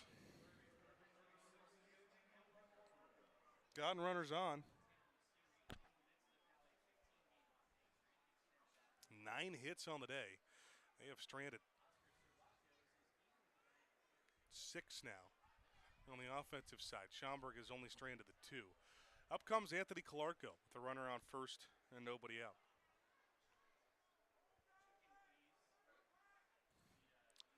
You have to put a ball in play. Was hit by a pitch and struck out. He drives one into the right center gap that will bounce in front of Brannon. Around second to third is Fitzgerald. Calarco stops at first. It's a single with nobody out, and again, Schaumburg's got runners at the corners. Threatening to score again as Logan Jones starts warming as another Florence righty in the bullpen.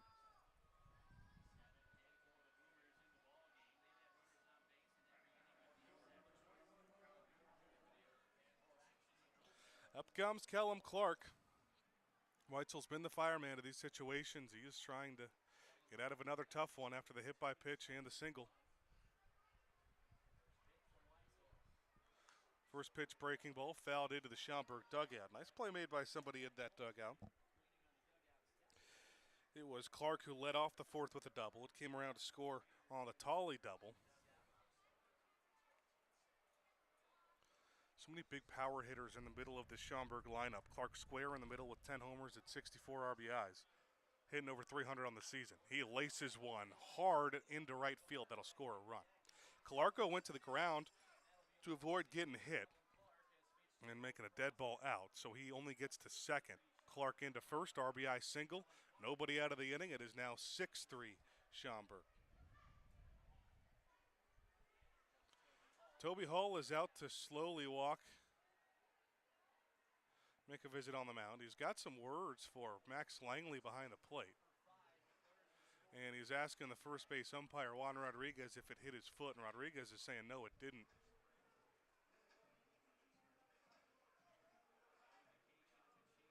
That would have changed a lot. Been a huge out, put the runners right back. We'll see if they want to make a change to Jones, and they do. That's it for Max Weitzel. Nobody out of the inning. 6-3 Schaumburg lead here at the top of the fifth. Frontier League Network, powered by HTN.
Lee's Famous Recipe Chicken pitching change for Florence. With a new week coming into the game, you can pick up the best wings in the tri-state area at Lee's Famous Recipe Chicken.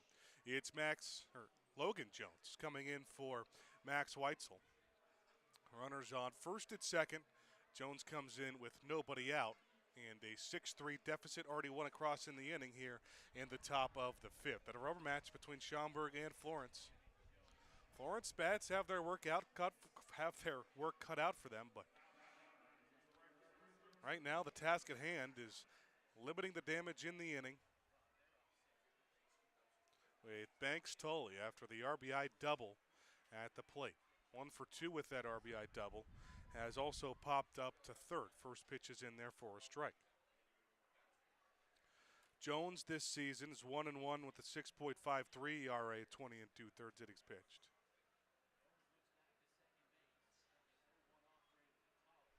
Fastball up and in. A lot of walks and strikeouts for Jones this year. 23 Ks, 16 walks in those 20 2/3. He has been a lot better in his last few appearances. Did give up a run to Lake Erie in his last one. Ball and a strike. Off speed, bends in the zone, and a really good looking pitch here to Tully. Puts him ahead 1-2. Something had to give. Yannick Villalobos, Buddy Pindell, both Florence and Schaumburg had won their last 6 games that each respective starter started. One of those streak will come to an end. This one's fouled back. Pindell definitely off to a worse first couple innings in that start. Villalobos was 3 innings, 1 run. Pindell gave up 3 runs in the first inning. But now looking like Pindell will outduel him depending on how long Pindell stays in this game and if Florence can get anything on him. Villalobos exits, give it up 4 in 3 innings pitched. 1-2. High chopper to third base. Runner takes off for third base. It is a force play at second. Serratos didn't realize. He throws to second base, and he is safe. All he had to do was either tag the runner, step on third base to get the force out. He does it. A Florence fielding mistake here on the base paths. That's just going to be a fielder's choice with no outs.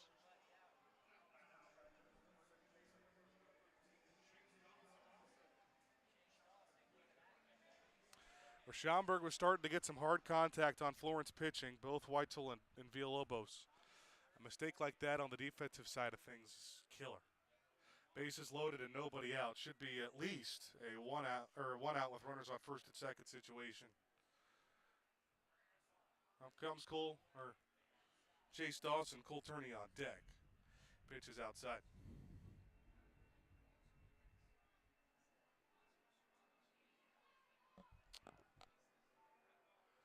I'm not sure what the thought process is. Fastball up and away. It's now 2-0 on Dawson. I mean, you see the runner going to third base. Either way, even if for some reason you don't think it's a force there, you have plenty of time to go tag him. That's the lead runner no matter what. I'm not sure. Awkward swing and a miss for Dawson on the 2-0. Jones is going to have to do some fancy footwork to get out of this one. Other bases loaded with nobody out situation.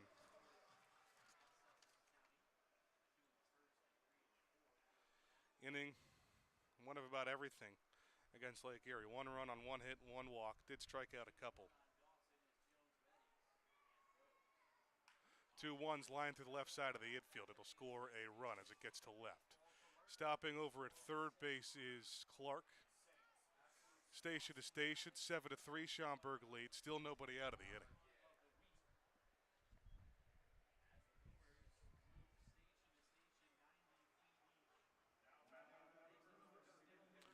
It's going to be one of those that'll be earned. But I'm not sure, I think if you go back into this game, as of right now, you think it probably shouldn't be earned. That runner shouldn't even be on base, the one that came around to score. Bases loaded, nobody out here for Turney. They got a chance to break this open with the 7-3 lead. Fastball off the plate for ball 1.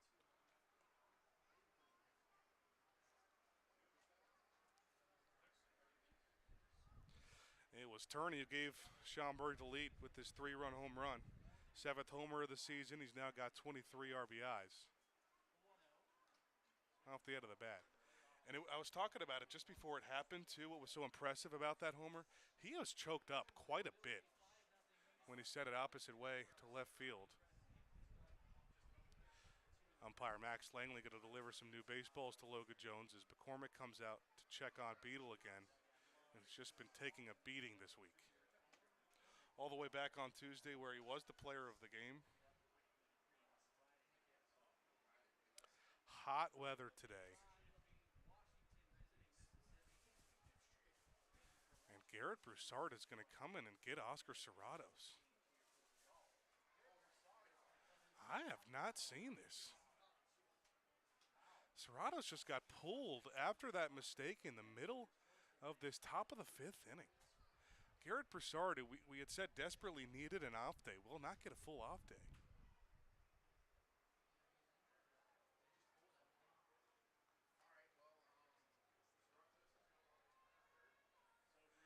So, an interesting development here. Toby Hall comes out, delivered the news to the umpire. Let Broussard get some warm-up throws in before Jones throws his next pitch. His fifth inning's just been a mess, and it's still bases loaded with nobody out.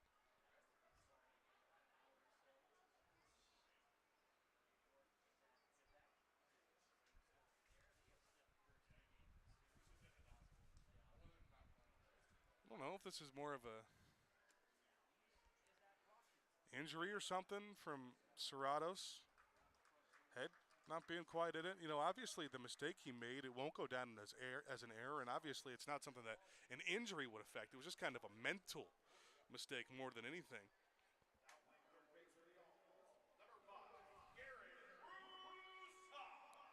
Maybe just not 100% in it mentally today. Does have a base hit and a walk that kept an inning going.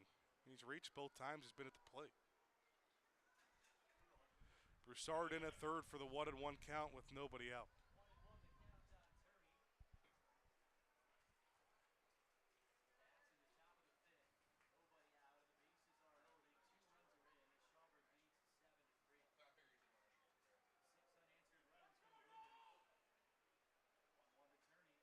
Pitch, called strike on the outside corner. Good job by Jones locating after that. Florence trails by 4 now, 7-3. Buddy Pindell has just been saved by his offense and his ability to strand some runners today.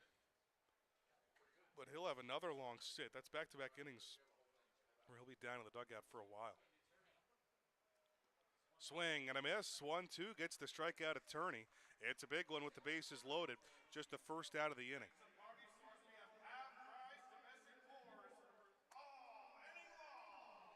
It's only the third strikeout of the game for Florence pitching, 2 of them for Villalobos. Now 1 for Jones. It was also the Party Source strikeout batter of the game. Always brought to you by Party Source, your one-stop destination for all things celebration.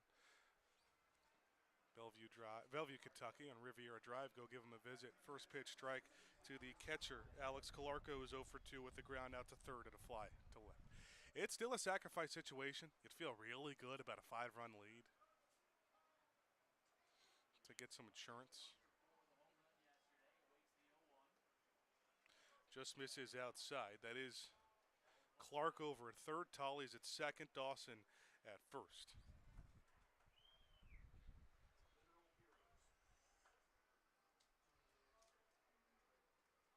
Last 5 appearances for Jones. He's given up just 4 runs. Swing and a miss. This time off speed in.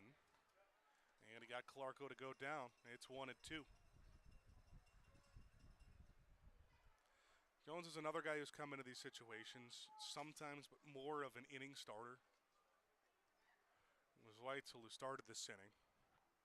Ron will be tagged to him. Awaits the 1-2. Swing and a miss. Back-to-back strikeouts at big spots for Jones.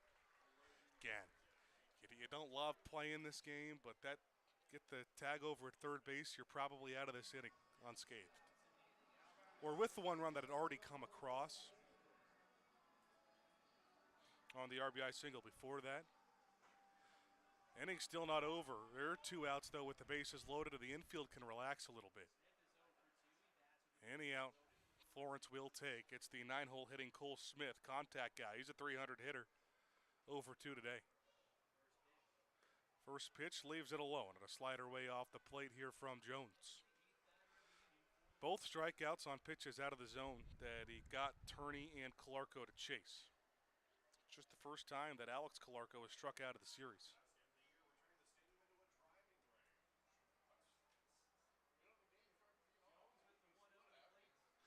Pitching with confidence of the 1-0. Back pick to first on the swing and miss. Didn't get him.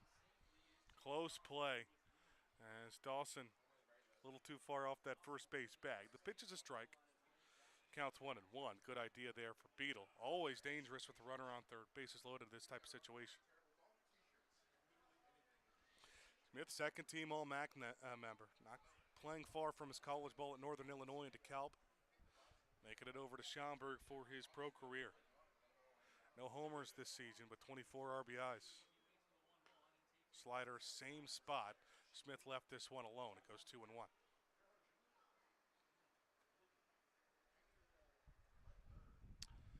Florence with a much more manageable road trip. these next 6 games. Make about the 3.5 to 4 hour trip up to Avon, Ohio, and a similar trip to Evansville out west this next week. This one served into center. Cole Brandon going back. It's hanging up, and he's got it for out number 3. Logan Jones gets out of a bases loaded, nobody out situation. Really good work for him, but damage done in the inning. 2 across. Florence has got some work to do, trailing by 4. 7-3 on the Frontier League Network, powered by HTN.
Two more in the top half of the inning for Schaumburg. They now take a 7-3 lead over Florence.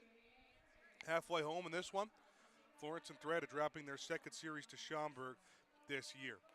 Florence has gotten on base on Buddy Pindell, a runner on at least one in every inning so far. They have left a total of 6 batters on base. They've scored 3 on 9 hits against Pindell, who's only walked 1 batter today. It'll be the middle third, Bobo, Brodell, and now Garrett Broussard, who enters the game for Oscar Serratos, and a really strange move. And he made a mental mistake with runners at first and second and nobody out. He threw the ball to second base on a late throw, and all he had to do was step on third, and then he gets pulled mid-inning from his third base position. Garrett Broussard, who now plays there. Pindell's the all-star. Florence still trying to keep putting pressure on him. Who I was just getting to the point right before we went to break in the last top half of the inning. Or bottom half of the inning. Pindell trying to go 5. He has gone 5 innings in every single start this season. 5+ for him, which is just crazy to think about. Even early in the season, there's not a single start where he couldn't make it out of 5. That's why he's an all-star. Up comes Brandon Bobo looking for the 10th hit on Pindell today. Down by 4. It's a 7-3 Schaumburg lead. First pitch is low. Check swing. Bobo didn't go. Struck out looking his last time. An RBI single got the scoring started in the first after a Blomquist double. All 3 runs came with 2 outs for Florence and some really good hitting. 1-0, Bobo laces through the right side of the infield again. This could get all the way to the corner. He will round first. It one-hops the wall. Not one-hops, but hits hard off the wall as Bobo is into second standing. A leadoff double. Don't need all 4 of them in this inning. Just get a couple to stay in the game and make this thing interesting moving forward. Marcus Brodell is working on his 2-hit day. Both him and Bobo have them on now 10 hits on Pindell.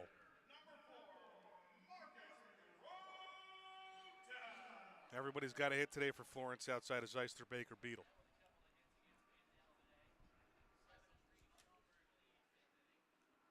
Shift for the Boomers. Craig's not far off the second base bag at shortstop.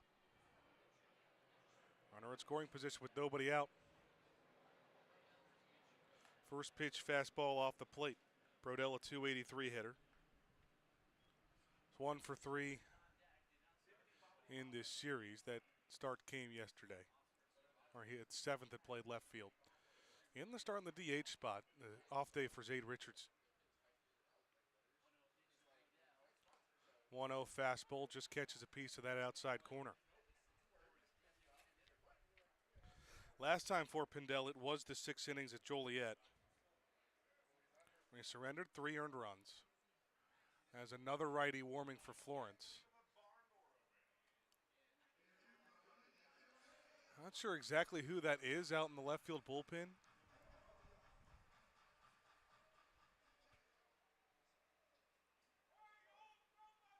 But it is another righty. They've gone both bullpen guys righties so far today.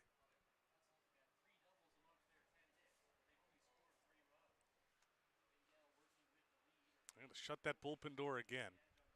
3 times they've had to delay for that. 1-1 Bobo, fastball blown by him. Not ready for it after that delay. Bobo still an unbelievable 941 OPS this season. He's got pretty good slugging with 8 homers, but the on-base percentage has been great. Walks a lot to go along with that 285 batting average.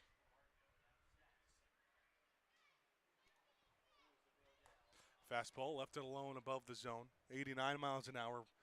Velo staying around the same for Pindell. That would be Will Karsten out in the bullpen. Thrown once in this series.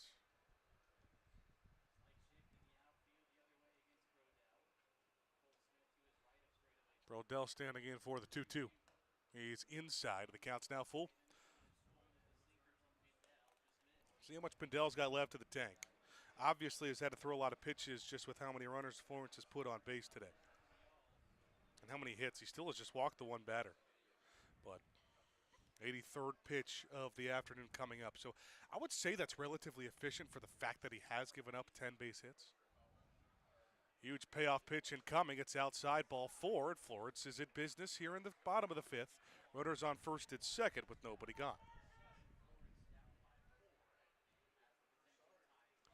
There's been some action, you guys stretching at least in the Schaumburg bullpen for a couple innings now. I don't know if anyone is actively warming up, actively throwing. It's the first plate appearance for Garrett Broussard, who was a mid-inning substitution into third base after an Oscar Serrato's mistake. Short conversation out for Alex Calarco and his all-star Pindell. 10 hits, 2 walks for him today. Still just the 3 earned runs given up.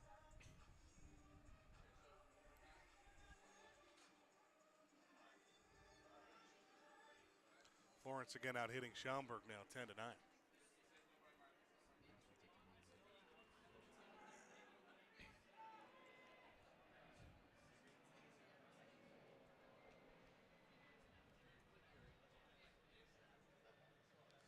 Oscar Serrato's day at the plate concludes, going 1 for 1 with a walk. He reached both times. Maybe seeing Pindell well. Broussard squares around a bunt, up and in, almost got him, or got him on the hand. He is rolling around, writhing in pain with that hand. Did this get him? I mean, there's no way you can react like that and not call a hit by pitch. Unless you are a drama student and are really playing for it. I would applaud Broussard. That'd be really good if that's the case. I mean, look how much pain he was in. When this run runs up and in, when he squared around to bunt. That definitely could have. It's tough to tell from that angle. It was not called initially by Max Langley behind the plate. I'm not sure. I just don't know on this one. See that replay again. And they call a hit by pitch. They either did get hit or Garrett Broussard should be moving out to L.A. Yeah. He's from California. It's true. Not too far away. I'll say that, obviously in soccer you could do that. Basketball you do it. You don't see it often in baseball, but it does work out every now and then. Bases loaded with nobody out here for Florence. Cole Brandon is the game-tying run up to the plate. Schaumburg's going to stick with Pindell. I mean, they're really trusting their all-star to get out of this thing. He has now Gave it up 10 hits, walked 2 batters, and now hit 1. Brandon's 1 for 2 with a 2-run double and a strikeout. Bobo at third, Brodell at second, and Broussard at first. Brandon at the plate. First pitch down the first base line. Fair ball picked up at first and stepped on the base by Fitzgerald. Run comes home. Other runners advance, but Schaumburg gets the first out on Brandon's third RBI of the game. It's now 7-4. Yeah, it's a job. I mean, it's not anything flashy. It gets Florence back in the run column for the first time since the first. With nobody out and it being early in the game, you're going to take that. Despite being down 4 going into it, it's 7-4 now. You're down 3 at a huge spot for Dylan Baker. Still a sacrifice situation. Again, I said you didn't need to get all 4. If you get 2 here to cut the deficit to 2, you feel a little bit better. Brodell's at third, Broussard's at second. 1 out. First pitch, served back up the middle. Brodell scores. On his horse behind him is Broussard. He's around third, throws cut off, and Florence is within 1. Dylan Baker, a 2-run single right back up the middle. It's 7-6. Good piece of hitting right there from Baker. I mean, he's able to see his pitch early and often. 89 bottom of the zone, sends it right back where it came from, 93 off the bat. Schaumburg's not even doing any mound meetings here with Pindell. I mean, this is just an absolute Pindell, you're a pro. You've been in these spots before. They want to keep that streak alive of him going 5 innings. It's 4 1/3 for him right now. He has given up 11 hits, 6 earned runs. It's the second 3 spot on him for Florence today. Now Kyle Harbison is in the game for Zach Beadle. Couple defensive changes. The bench is near empty for Florence. Wow. Broussard and Harbison both off the pine. So that injury to Beadle, though, they were looking at is going to be a little more serious than we had expected. He finished the inning in the game. And Harbison with a runner on first and 1 out. Last time he was at the plate, Florence won the game. Slider at the knees, called strike. And maybe didn't have to do much besides let the wild pitch go by him. Brendan Bobo sprinted from third and scored. Florence took a 4-3 win. With Baker over at first, changeup popped up right field. Going over, Tolly Smith's over as well.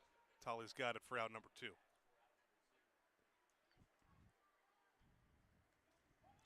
Back to the top of the lineup, Milo Rushford now with 2 outs and the runner over at first base.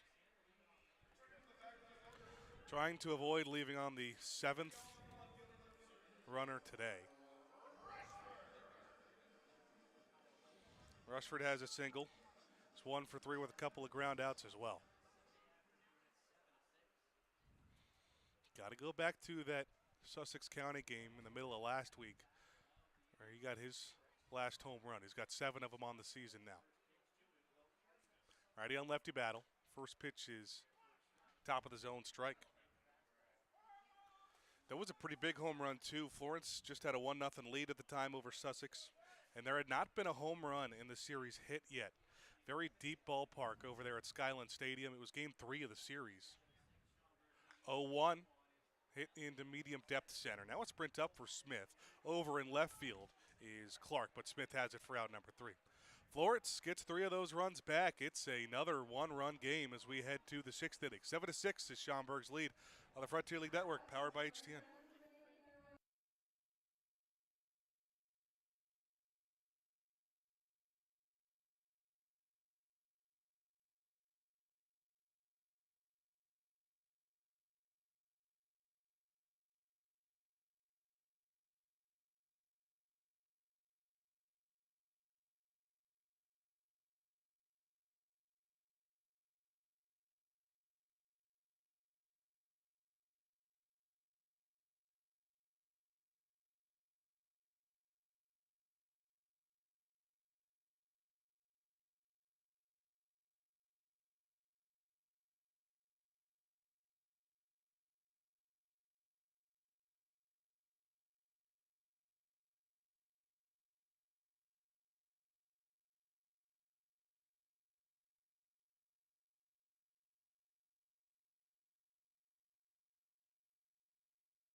Another Lee's Famous Recipe Chicken pitching change.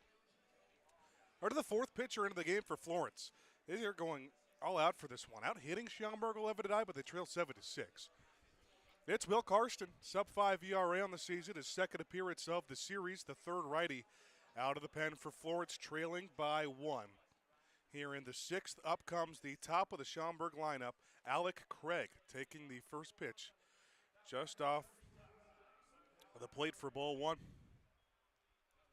6 runs in the last 2 innings on both Villalobos and 2 Florence relievers, Weitzel and Jones. Karsten fastball way away, 2-0. Really good job by Logan Jones, especially now that you score 3 runs, to go back and look at him getting out of that bases loaded and nobody out jam. Craig 0 for 2 with a walk today. Finds the outside corner for strike 1. The one time he reached was a questionable ball 4 call. Just 1 for 9 of the series coming into today. Make him 1 for 11 now. Fastball runs in. Again, defensive change, a new catcher, Kyle Harbison. He hit for Zach Beadle in the bottom of the 5th. Now it's him catching.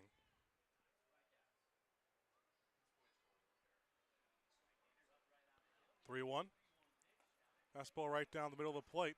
Counts now full on the franchise all-time walks leader, Alec Craig.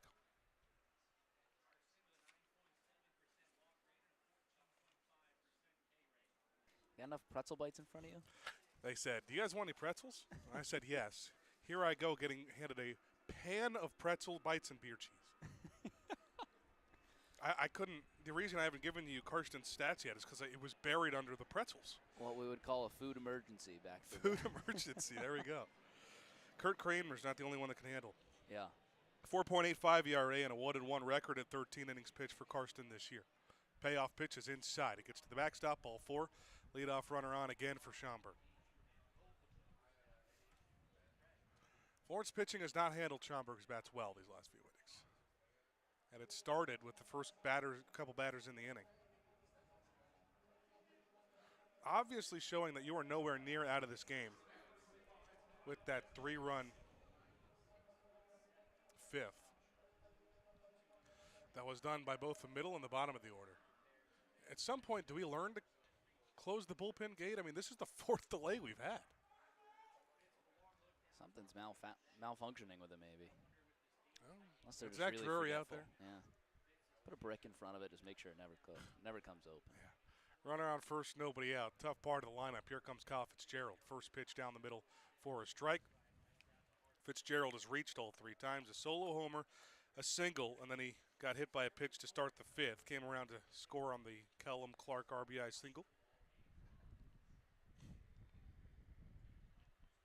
He has had his fingerprints all over this game to this point. Starting with that first inning home run.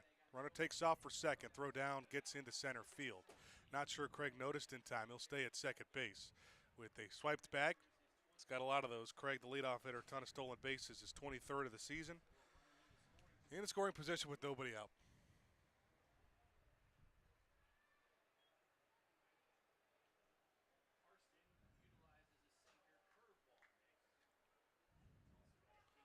Approach changes a little bit here for Fitzgerald. The double play chance is eliminated after that pitch was a ball from Karsten.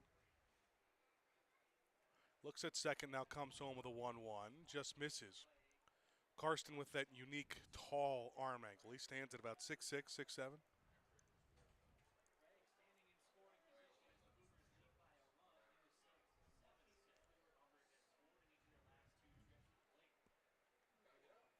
Fitzgerald, a very low batting stance, too. Just catches a piece on that outside part. That's a really good pitch. Lower right corner. Good call by Langley. Counts even at 2-2. Leadoff runner on in each of the last 3 innings for Schaumburg. As Fitzgerald takes his time out.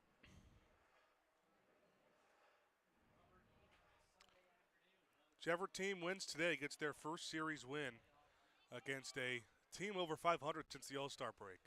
They've both been very hot, but against opponents that probably will not be in the playoffs. Goes back fastball, just misses. He's living on that outside corner to Fitzgerald, and the count's now run full.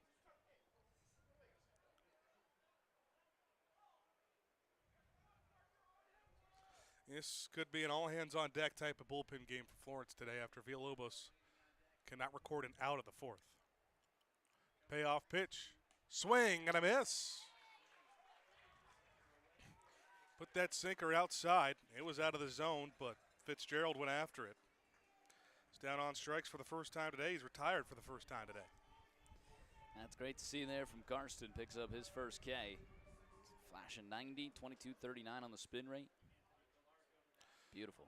It does not get any easier. Here's the former MVP Anthony Calarco with the runner on second. Craig dancing around over at second. First pitch, grounder, right side. Blomquist on a dive. Gets past his glove. With time, throw is off the bag. He's safe at first. Slid for that? It's a single. It's a base hit. Yeah. Because he had to dive for it.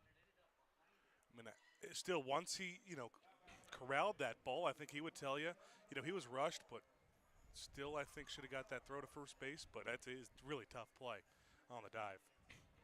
On the corners with one out. Calarco, the big man, hustling down first base too. Sacrifice situation for an insurance run for Kellum Clark. Was also had his fingerprints all over this game. First pitch, fastball outside. It's got to be called. Just barely touched the zone, but definitely touching the zone.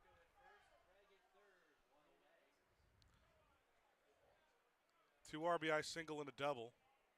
Here we go. They're saying something. Toby Hall is having words right now with Max Langley.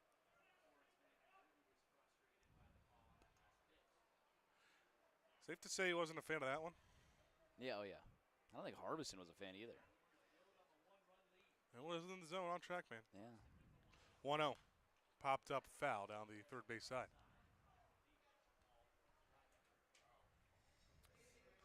Now, these things usually tend to go one of two ways after that. Either it works, you're getting on the umpire, you get more calls, or you get less. Yeah. 1 ball, 1 strike with 1 out. Fastball way outside. Good grab by Harbison. All around, Clark might have the best numbers on the Schaumburg offense. If you combine the .332 batting average with 10 homers and 64 RBIs, he's got the double-digit homers while also leading this team in average. Fastball called strike inside corner. They get the call there on another one that similar spot, not in terms of where it was, but in terms of in relation to the zone with the good chunk catch in the zone. Karsten couldn't find a bigger time for a strikeout with a runner on third and 1 out. Also a runner at first. Schaumburg the slight 1-run lead here in the 6th. 2-2 pitch. Swing and a miss, but it gets away from Harbison. He doesn't know where it is. The run scores. If Harbison knew where that ball was, likely would have been able to grab it, and the run wouldn't have tried to come home from third. As Craig scores. Craig's got a lot of speed. Toby Hall coming out to talk to Karsten, who gets the second strikeout.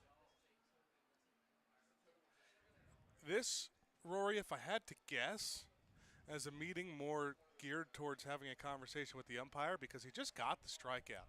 Now, granted, the run scored because the ball got away, but in terms of just Karsten's mindset, get a couple of big strikeouts here, 2 outs in the inning now. And he is saying something to Max Langley.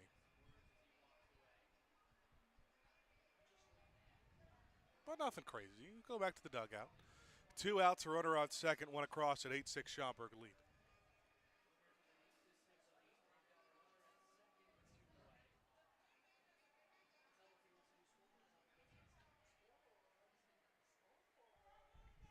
Up comes Tolley with a runner on second.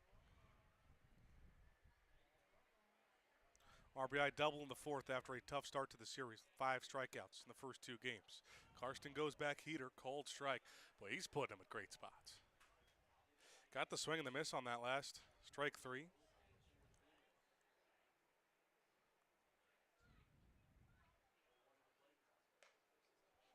Fastball up and in. That last one at 93. This one at 92 that ran inside on Tully. Florence will have the top, or I guess 2, 3, 4, I should say, the lineup coming up at the 6th as they try to respond. Karsten kind of trying to keep it 2 runs. This ball gets behind Harbison and allow the runner to get to third base. Wild pitch there on an off speed at 82. This game has just had a weird feel to it. I'm sick of weird feelings, actually. Sick to my stomach after yesterday's sepia-looking sky. It's just hot out today. I think that's getting to everyone. 2-1 swing and a miss counts now even at 2-2. The last 4 of the last 5 outs,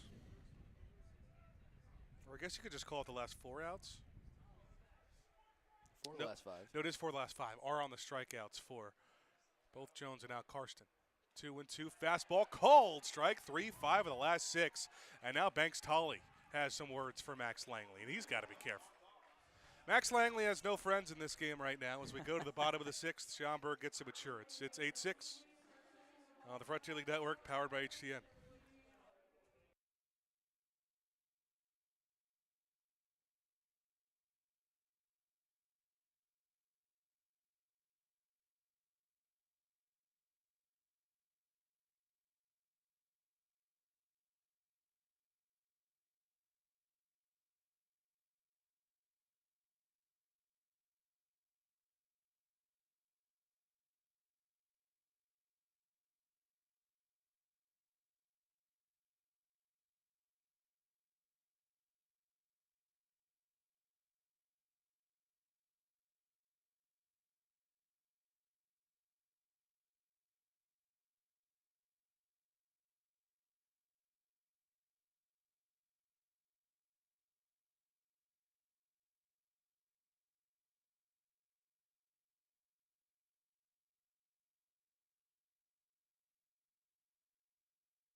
Who's saying out pitching change for Schaumburg. They're first of the game with a, if you're looking for the perfect spot to relax, open your favorite baseball or Pokemon trading cards, got to visit former Reds reliever J.J. Hoover at Who's Hang Out today. 405 Washington Street, Suite D in Alexandria. You will find him there.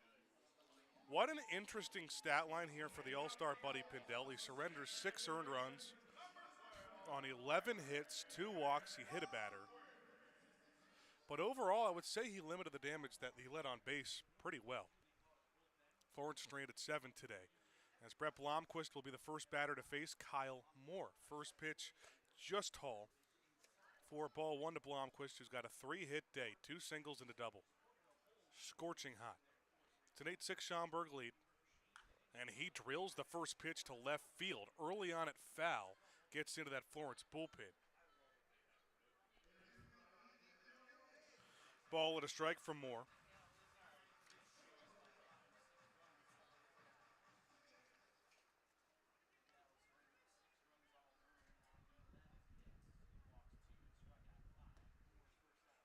Just finds the bottom of the zone for a strike. Moore's got an 8-1 record. He was used as a starter a couple of times. 6.59 ERA. Florence tagged him in one of those 2 starts. Slider misses outside. It's interesting, 9 decisions for a reliever. And you say, well, it's because he started, but he only started 2 games. And one of those 2 games, he definitely did not get the win again because Florence got to him. Blomquist takes his time out, waiting the 2-2 pitch. A little frustrating. You really don't want to waste a Really good offensive performance against a guy like Buddy Pindell. See what they can do against the bullpen. 2-2 Blomquist. Really nice job fighting it off, just getting to piece. Stays alive with the count. Bullpen in an okay-ish spot for both teams. Schaumburg has used a lot of guys, but they also let Caleb Rydell sit yesterday. Costed him a loss maybe, but should be available today. That's just off the plate to run the count full. Max Langley got some words from both sides. That's got to be the worst feeling as an umpire in the same inning. Just before that break. Big payoff to start off the inning.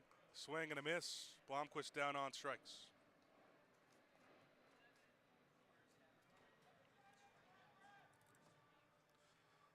Now Hank Zeisler trying to get something going in the series. He is now just 1 for 10. Struck out 4 times in those 10 ABs. The only hit was a solo homer.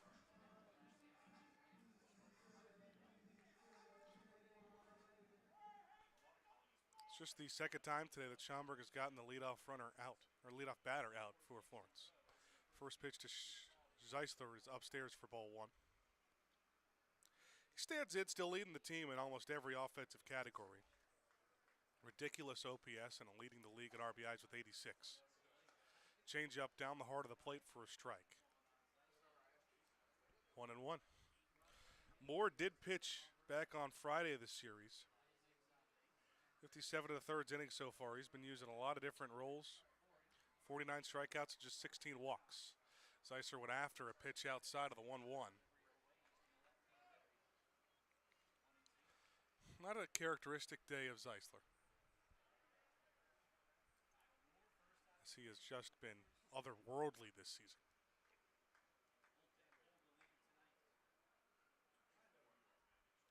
Moore kicks and fires the 1-2. This time Zeisler able to leave it alone. Counts even at 2-2. On the Florence side of the bullpen, you should have a lot of guys available. The fact that you already used 3, Weitzel, Jones, and now Karsten. Might see John Costa for the first time. Zeisler leaves another outside pitch low to where you're full in this count. Back-to-back full counts from Moore. Got the strikeout of Blomquist. Now let's see what Zeisler does. Also, no movement of the bullpen for Florence. Looks like they might want to stick with Karsten. Payoff pitch. Fights it off. Good swing for Zeisler. Very defensive one. That pitch was a tad outside, but just trying to be safe.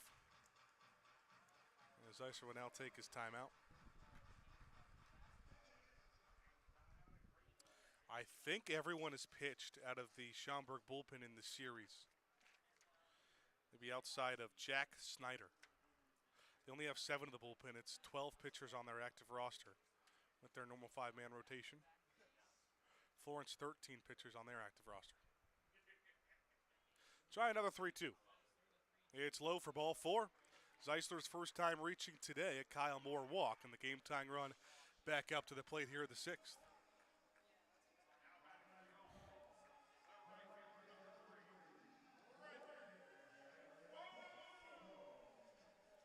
You'll start getting a good view of the game down in the luxury suites down the third baseline.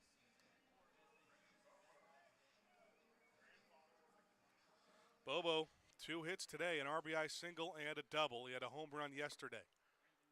Runner on first with 1 out, down by 2. Goes after that first pitch.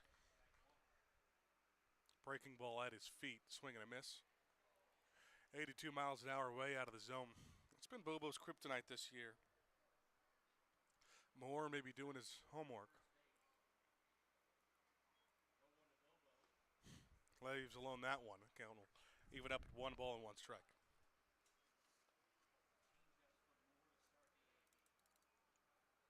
Moore's been used in different roles. Recently, it's been this kind of first out of the bullpen type guy. Definitely a long relief play or 2. 1-1 grounder right side. Flip over to second is a slow one, but in time to first, Bobo beats it out. It's just a 4-6 fielder's choice. As I think a better flip from Dawson over to Craig might have led to a double play.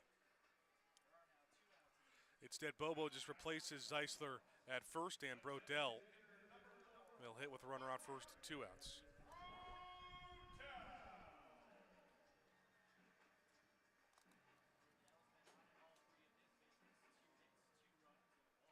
Florence has scored 3 from the first and 3 in the fifth are their 6 runs. 7 of Schaumburg's 8 coming to the last 3 innings. Runner on first. Pitch down the middle of the zone to Marcus Brodell with 2 outs now. He's been on all 3 times. Couple of singles and a walk. How about the day that the middle third is having? The 6th spot is actually split between Serratos and Broussard. They've combined to reach all 3 times. 0-1 change up low. I'm going to count on 1-1. Yeah, that official line for Pindell continues that streak of going 5+ every single start this year, but it's on 6 earned runs and 11 hits. Struck out 4 with 3 of the 4 strikeouts coming in the same inning. Moore fires the 1-1, and Brodell couldn't lay off the outside pitch. Now he's down 1-2.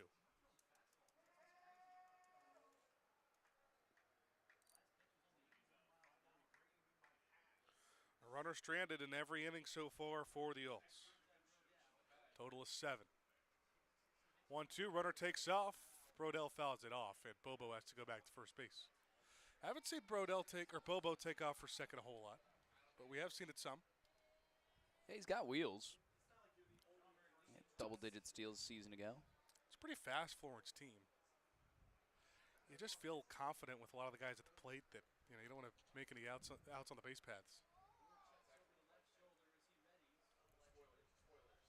Has to go back to first, and another 1-2 pitch. Line back, and a long run over for short. Craig's got it. Throw to first base, pulls him off the bag. No, they say he stayed on. Way offline.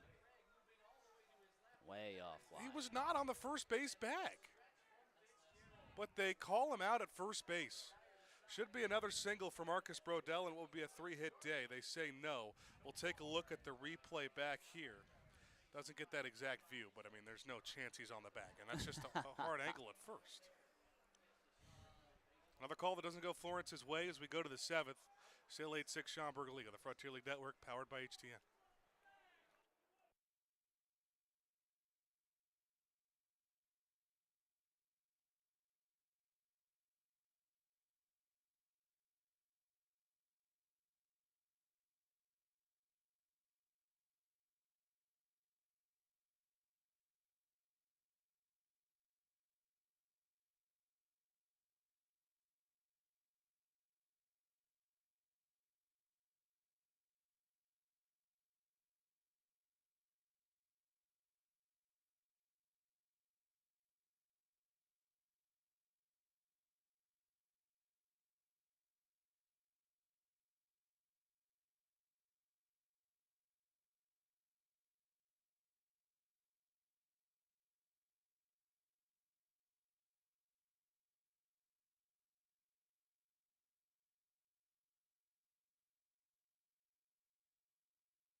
Top half of the 7th here at Thomas More Stadium. It's 8-6 Schaumburg.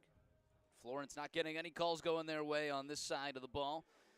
Let's see what we can do for some defense here. Will Karsten back out for a second inning of work. Chase Dawson, Cole Turney, and Alex Calarco. It's been a rough series for this umpiring crew. Toby Hall, I did not see a actual ring, but he is heading to the clubhouse.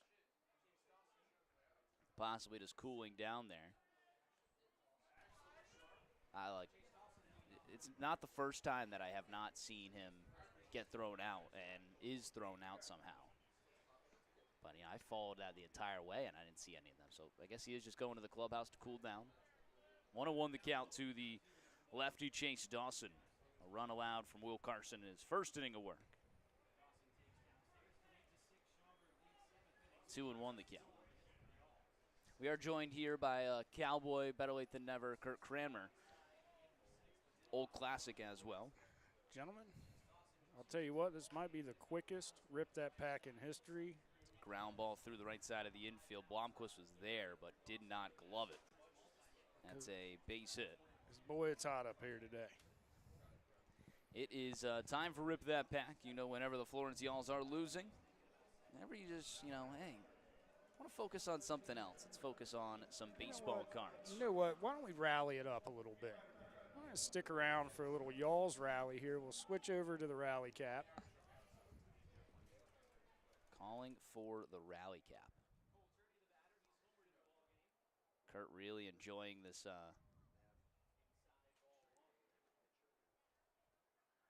cowboy hat presence. Really is trying to bring the cowboy into the booth. It fit a lot better last time, I can tell you that. That one's in there for a strike. 1-1 the count. There you go. All right, let's rally it up here. So you got your own scoreboard graphic now. I do. Was there any like actual play on it? It was just, hey, let's throw up a picture of Kurt in a cowboy hat and say something about foul balls. Pulled me aside. They said, hey, whole new level here for you, Thomas Moore. Throw you on the big screen. Little taste of fame. Yeah. 1-1. Cranked high and deep out towards right field. That one's way out of here. 2-run homer over the scoreboard. 112 off the bat, 451 on the distance. Yowzer. It's 10-6. Turney with 5 RBIs. Gold Turney yesterday was 0 for 4 with 2 Ks. He's got 2 home runs today and a 2 for 4 line. Brings up Alex Calarco, who's 0 for 3.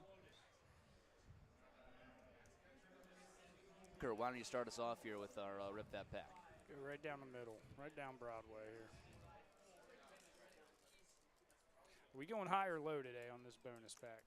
It's always high. Always high. First pitch misses inside.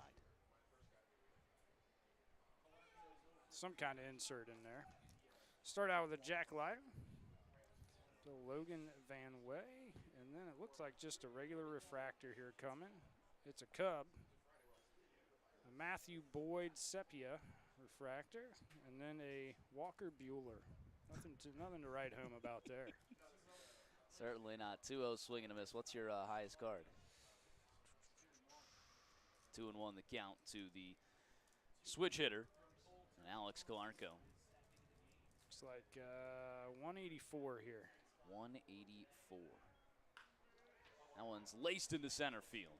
It's been 3 hits on the first 3 batters against Karsten. Florence with some action in their bullpen. It's the righty warming up. Would not be surprised if that's not John Costa. Shocked they didn't start the inning with him.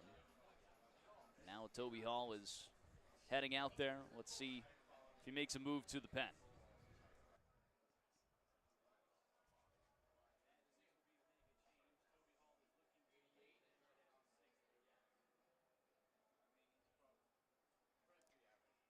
And he will. New pitcher coming to the game. We'll return with our Rip That Pack segment when we come back on the Frontier League Network, powered by HTN.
It's the professional debut of John Costa. He is our Lee's famous recipe chicken pitching. Change the new wing coming into the game. You can pick up the best swings in the tri-state area.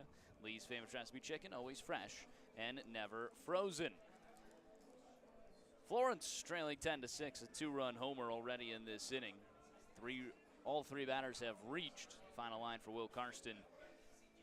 An inning pitched, 4 hits, 3 runs, a walk, and 3 Ks. Unofficially, he is still on tap for that runner on first.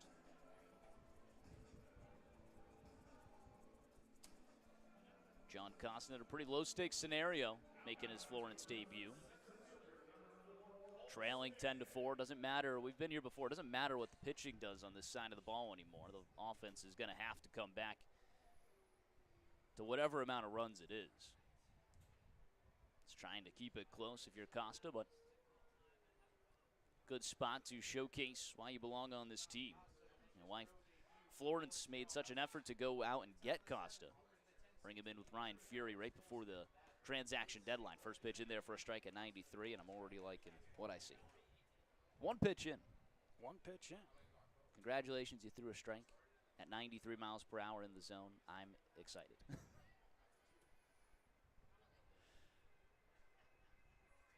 Costa had incredible numbers in the Coastal Plains League. 0-1, ground ball left side, that's through for a base hit. All 4 batters have reached in the inning.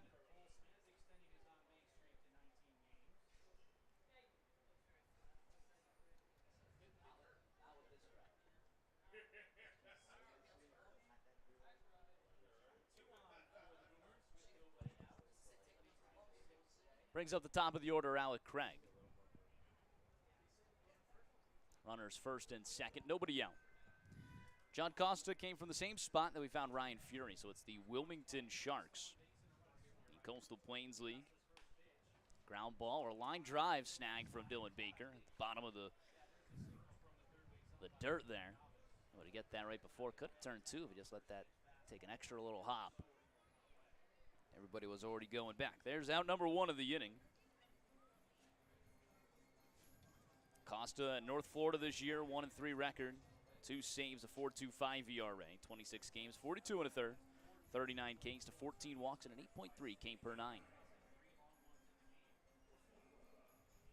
He is a part of that same Coastal Plains League championship team, Wilmington Sharks. They just won it earlier this week.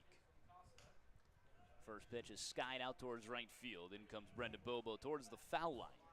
He's all over it. Makes the grab for out number 2. Nobody moving on the base paths.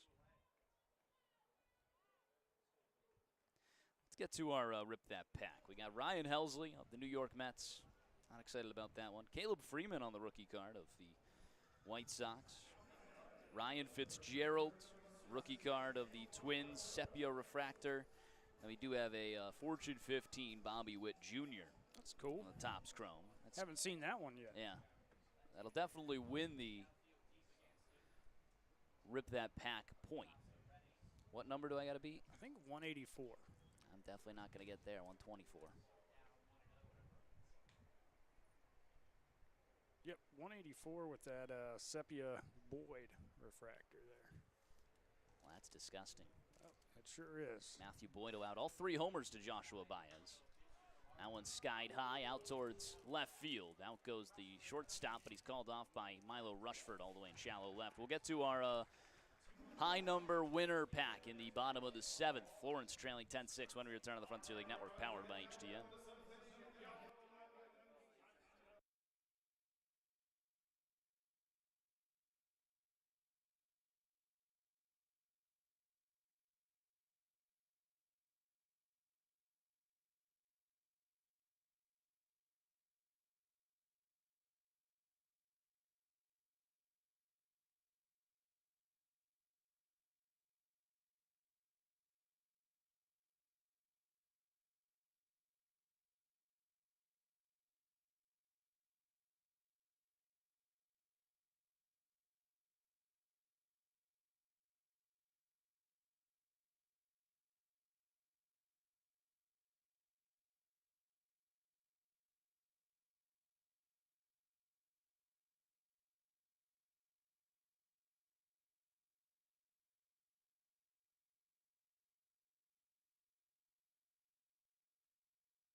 Stretch Time, always brought to you by the Stretch Lab. Their team of highly trained flexologists give you a deeper stretch than you can ever achieve on your own. Visit stretchlab.com to find a location near you today. Jack Snyder is our Hooves Hangout pitching change. Florence trailing 10-6. John Costa, good job able to get out of a little bit of a jam left on by Will Karsten. Kyle Karsten, his father. Final line for Will Karsten will be an inning pitch, 4 hits, 3 runs, a walk, and 3 Ks for the Oklahoma alum. Florence trying to get 4 runs. 9 outs to play with. It's Garrett Broussard, Cole Brandon, and Dylan Baker starting things off for the Youngs.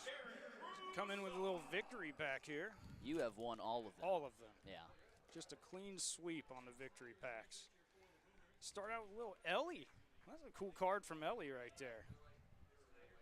Ellie De La Cruz on that one. You know what Rory's thinking right now? That's pretty cool. It would just be better if it was a Bryson Stott card. Certainly. Bryson Stott, second in the league in WAR since like June. Tyler look at Callahan this. rookie. Then another Sepia, Caden Dana rookie. Followed with an Edgar Edgar Caro. You got Broadcasted. a Reds rookie, Tyler Callahan. I also broadcasted Tyler Callahan. Ground ball over towards the third baseman, Calarco. Nice play. Throw on to first is in time. 5-3 on the put away, Garrett Broussard. That'll bring up Cole Brandon, who's 1 for 3 today. Played about, it might have been 1. I think it was a few games with the Reds before he snapped his arm. It's now in Pittsburgh. I don't even know if there's anything to show. Nothing. Let's show the crowd the Fortune 15. That is a cool looking card, a Bobby Witt. This one we pulled Yeah. out of there. So Ben, I got the win actually for the Rip That Pack segment. And lesson learned, no longer, let's just get away from tops for a minute. I agree. Back to some Donruss maybe? Back to Donruss, get something that's actually going to give you something. Tops just, ugh. Bupkis. Yeah, not having a good time. I'll take the Ellie though for the PC. One misses upstairs, 2-1 the count.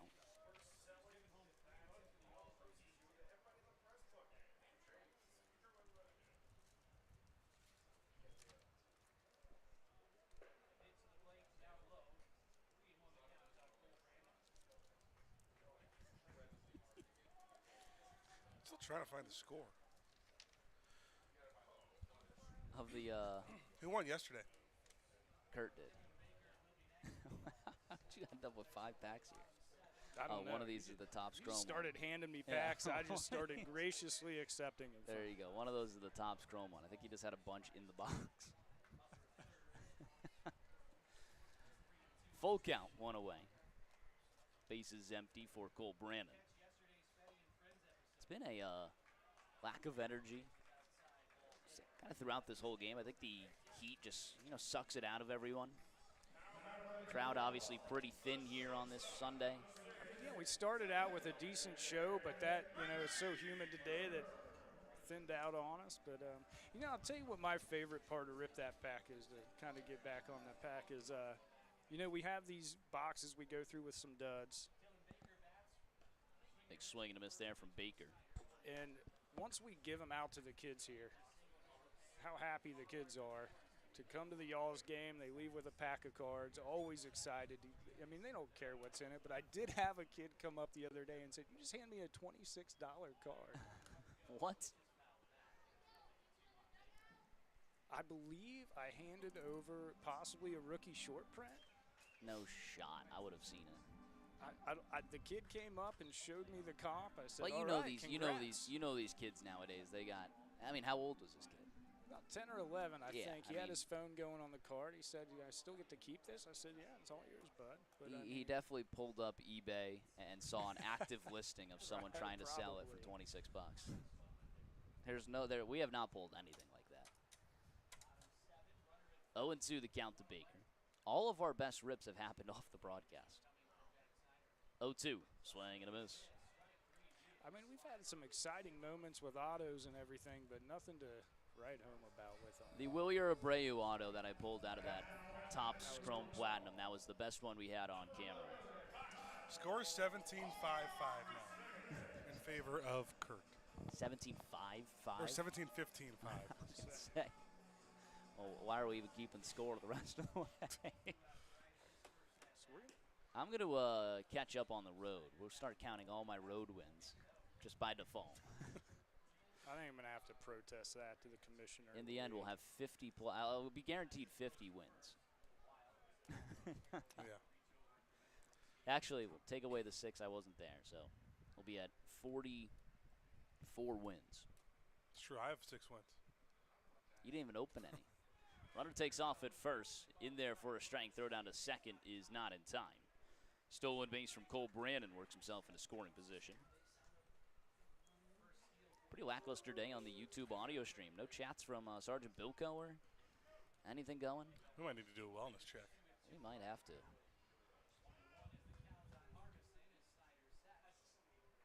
The 1-1.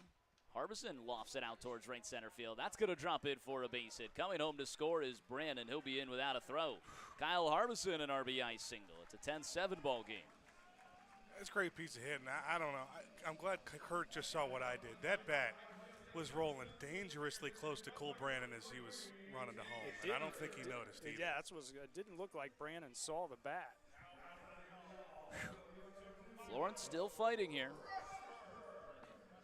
7 outs to play with. That's one where you hold your breath a little bit.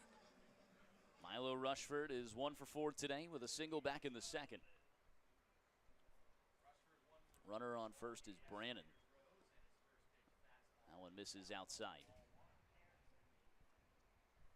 First time we've seen Jack Snyder in this series. I have a friend named Jack Snyder. Same guy? It's not him. My Jack Snyder has red hair. I'm going to say, if he's your friend, you can tell him, throw a couple pitches outside, start everybody off 0-2, and then just lose it. I could try texting him and seeing if all Jack Snyders have the same number. Is that how that works? All Jack Snyders I did hear have the same number, universally. 2-0. Misses out, 3-0 the count. Well, he's listening. That's true. Milo Rushford, the former Kansas City Royals farmhand. Trying to keep the train moving for the Alls, 3-0. Get me over fastball down the heart of the plate. Got to have a long conversation last night with Mr. Rushford. I saw Very that, intelligent yeah. individual. Very smart guy. Yeah, he was wearing a shirt you enjoyed. Yeah, I very much enjoyed my, you said about 10 to 15 minutes I talked with him. Yeah, you held him up a long time. You did. He was waiting to get a drink, and all of a sudden he's Poor still guy. talking to Kurt. Now, see, me, I would have said, hey, man, just hold the phone. I need a cold, tasty beer before I start this out. But Brings up Brett Blomquist. A walk there to Rushford. Runners first and second. Tying run at the plate, folks. Brett Blomquist got a little 3-run crank in him here. I mean, the rally caps are on. For it to be a true rally cap, you got to turn it inside out. Don't work that way with this one, Bennett. You don't want to turn the cowboy hat inside out? You know what we need is just the really big foam cowboy hats for rally caps. We need some rally grape nuts, as I think is what we should start doing. Just throw them off the ledge up Yeah. top by the suites. It's like at a wedding, you just start throwing them.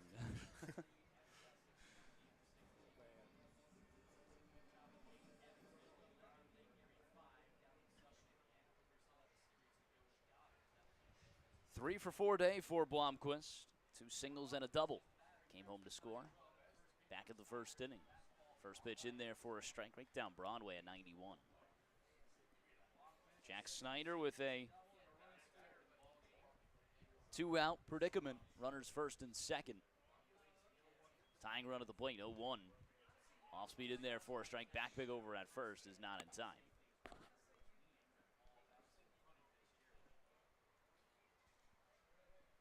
They got those, got that yawl slide down quickly today. Well, today was going to be the day I went down it. I'll blow it back up for you. Now that you said it. There's the 0-2, misses downstairs. Ben, you've never had to wrangle that thing. I mean, it's a tough task. I'm sure. It really is. I wouldn't worry. We still got, quite a few home games there left. No, today, I said today or nothing. I tell you what, the stadium ops crew might be a little beat up today. 1-2, hard hit down the left field line. That's going to drop in for a base hit. Coming home to score is Harbison. That one right into the corner. Milo Rushford going to get a stop sign at third. It's an RBI double from Brett Blomquist. His 4th hit of the day. Florence is within 2. Yeah, they're just doing a nice job. Just, it's nothing. I don't think they're thinking about the bigger picture too much. They're just taking it one at-bat at a time and just putting some really good at-bats together. And now, look, no matter what happens from this point forward, you're up in a situation with a game-tying run in scoring position with Hank Zeisler at the plate. It is a bizarre game. It's been a lot of hits, a lot of runs come across. 18 runs already, 27 hits. Now the captain with a base hit could tie this ball game. First pitch to him. This is downstairs. He's 0 for 3 today with a walk his last time around. Well, we came into this game thinking, hey, rubber match, Sunday afternoon. You got Villalobos and Pindell on the mound. This one comes down to the bullpen. Yep. The 1-0. In there for a strike. I had said on the starting lineup tweet today that the rubber match y'all's activated. Florence in rubber matches this season, 8-3 and 5-1 here at Thomas More Stadium. The 1-1. This is outside. Is that interesting to you that we've had 11, now 12 rubber match games?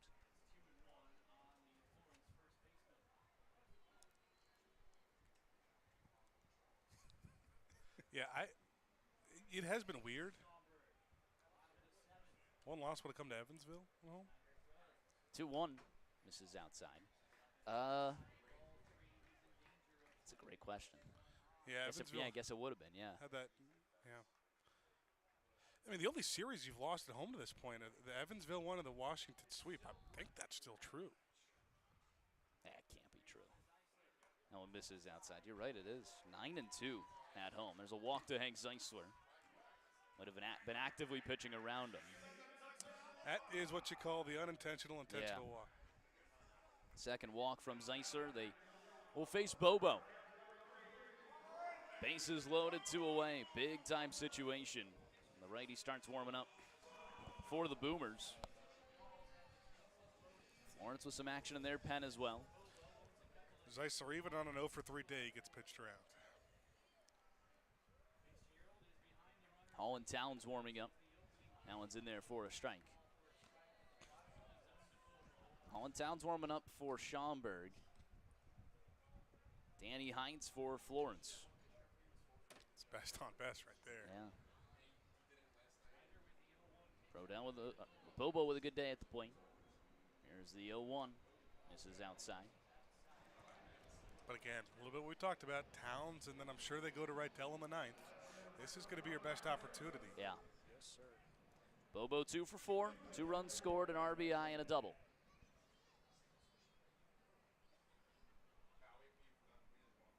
One to Bobo. Ground ball fielded by Craig. Slip the throw, still in time. What a play from Alec Craig. Saves the game. Unbelievable. That might be one of the best defensive plays I've seen in a minute here at Thomas More. That's a ridiculous throw. And a good play, honestly, to grab it. Falling, too, when he was on the ground. Florence leaves a lot of meat on the bone. They bring home 2, they trail 2. It's 10-8 when we return on the Frontier League Network, powered by HTN.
Top half of the 8th, Florence trailing 10-8. It's a Lee's Famous Recipe Chicken pitching change. With a new wing coming into the game, you can pick out the best wings in the tri-state area. Lee's Famous Recipe Chicken, always fresh, never frozen. Danny Heinz looking for a little revenge against the team that got the first runs against him. I don't think Heinz has pinched in many situations where Florence is losing. But last game of the series, got an off day tomorrow, might as well put it all out there. Florence will have McAvoy, Lotus, and Lynch still available in the bullpen. They have used now 5 relievers in this ball game. 2 L's, swing and a miss. It's 3 options I like. It will be the end of the line for John Costa. An inning pitch, 1 hit, no runs, no walks, and no Ks. Did his job in his Florence debut. Looked good out there. Hoping to see some more stuff from Costa next week. Swinging a miss, top of the zone, 2-2. I think, Florence had gone into a spot where it's 3 times they left the guy out there just an inning too long. It happened with Villalobos, happened with Whitesell, and it happened with Karsten. They did not want to make the same mistake with Costa and just head straight to Danny Heinz here. Heinz back on Tuesday, failed to get out of the inning, just 2/3. 2-2. Misses outside. Beautiful pitch. It is off the zone on TrackMan. Not going to win any Florence faithful fans over.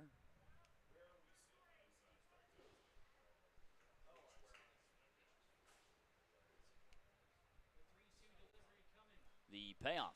Ground ball, base hit up the middle. There's been a lot of hits for the Boomers. That's their 15th of the day. 3rd for Kellum Clark. Remember, they went down almost in order the first time through. Got helped by a double play, and then they had the solo home run. Yeah. Outside of that, Villalobos dominated the first time through. These next 3 times through have just been ridiculous. Ridiculously good for Schaumburg. While it is a close game, this is an ugly game from both sides. I mean, talking about 28 hits and 18 runs. That one runs inside. Banks Tolley, 81 miles per hour hit by pitch. And here we go. This is the same way, not the same way, but Danny Heinz had started with 1st and 2nd. Nobody out his last time facing the Boomers.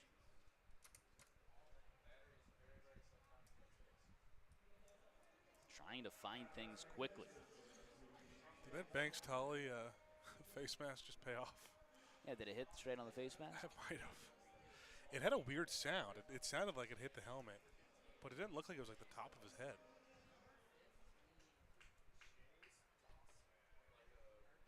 Chase Dawson, 3 for 4 today. Shows bunt, pulls back, and misses upstairs.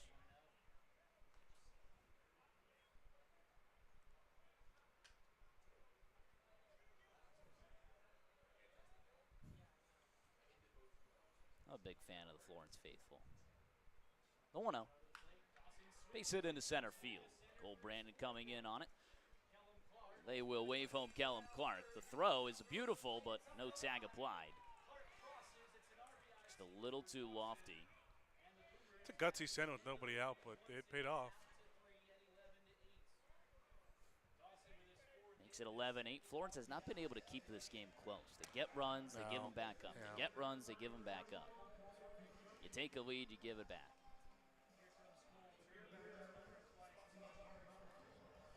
So 3 batters in. Danny Heinz has allowed another run here. Runners 1st and 2nd, nobody out. Brings up Cole Turney. Got to assume one of the best games of his career. 5 RBIs on 2 homers. One of the biggest no-doubters I've ever seen in my life. Yeah. A 1 swing and a miss. 451 on that distance. 102 off the bat. Sounded like a gunshot.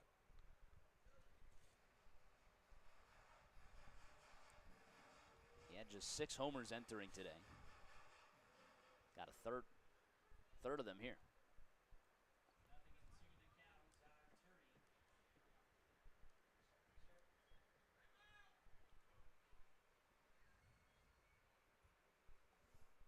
Calling a timeout for the pitch clock, just let it go.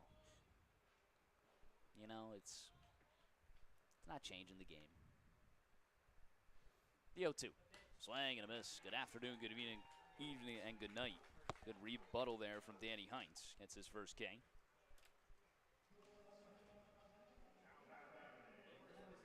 That's what he does, especially with runners on base. It's tough to hit when he's around the zone. Brings up Alex Clarko's 1 for 4. First pitch goes to the backstop. Second and third with one away.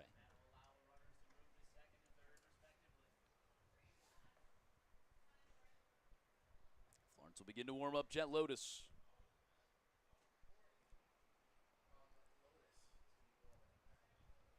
Really banking on having that off day tomorrow. Going to use everybody they have to, trying to keep this close.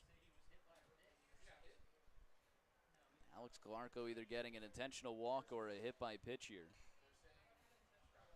Either way, he'll be granted first.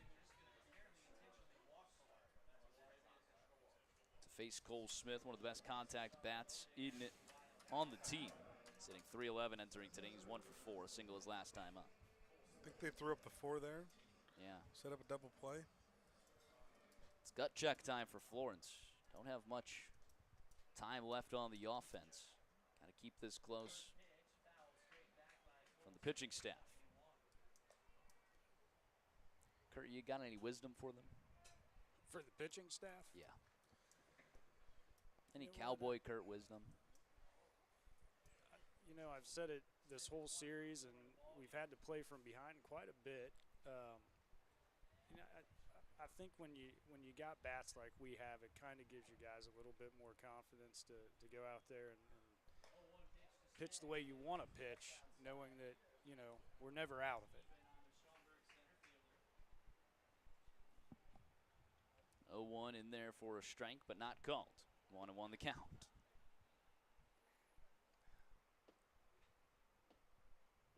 Toby Hall letting him hear it. The 1-1 pitch misses upstairs. 2-1. No, I mean, Let him hear it a lot today. Yeah, Florence dugout just barking at him. a warm day like today, though, my advice might be stock the bullpen with a cooler full of cold, tasty ones. Stock the bullpen with the cooler. I'm really hoping not doing You know, that. it's getting too 2-1. hot. Heat getting to me up here already. Yeah. Just kissing the zone there. 3-1 the count with the bases loaded. This is a serious pitch here from Danny Heinz. Working quickly, the 3-1. Punched out towards left field. In comes Rushford. He makes the grab. Tagging from third is Banks Tolley. Throw coming to the plate. No tag applied. Just a little bit offline. Now it's a 12-8 game. They get those 2 runs right back. They've played good baseball all series. This offense has, at least for Schaumburg. Just when they need it, they've come back. The only time where they couldn't is obviously when Florence got 3 of their 4 runs yesterday in the bottom of the ninth that ended the game. They didn't have a chance to respond. I think it's one of the storylines of the season. Opposing teams not afraid of the Florence outfield arms, because that was a shallow left field fly ball. Didn't seem like any chance that he wasn't going to go. They're just being aggressive in this spot, too, with that being the second out. 1-0, misses outside.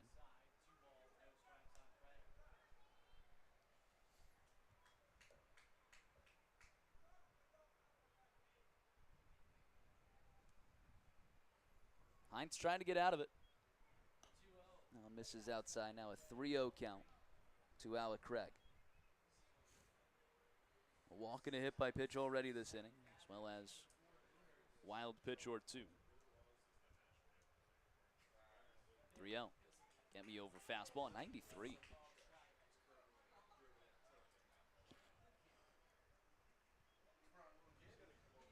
Y'all's trail 12-8 here in the top of the 8th. 3-1, fouls it away. Trying to come all the way back at the full count now.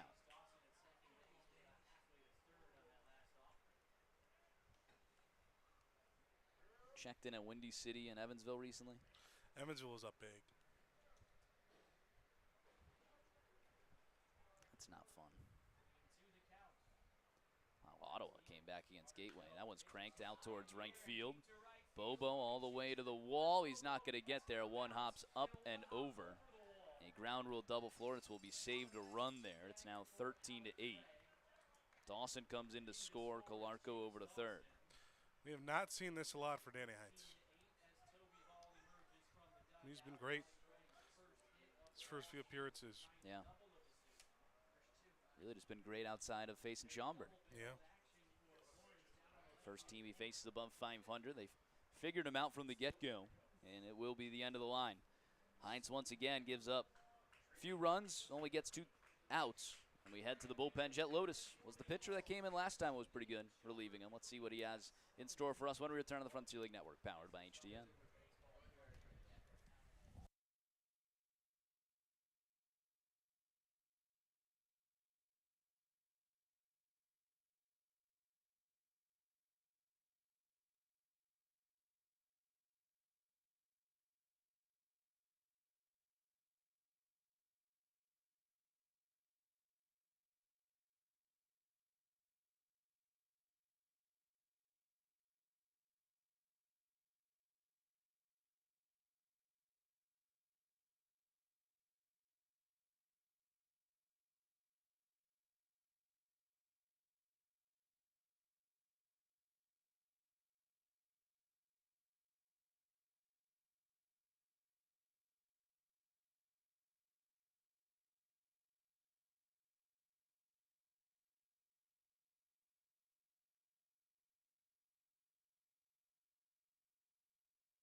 Florence exhausting all of their bullpen.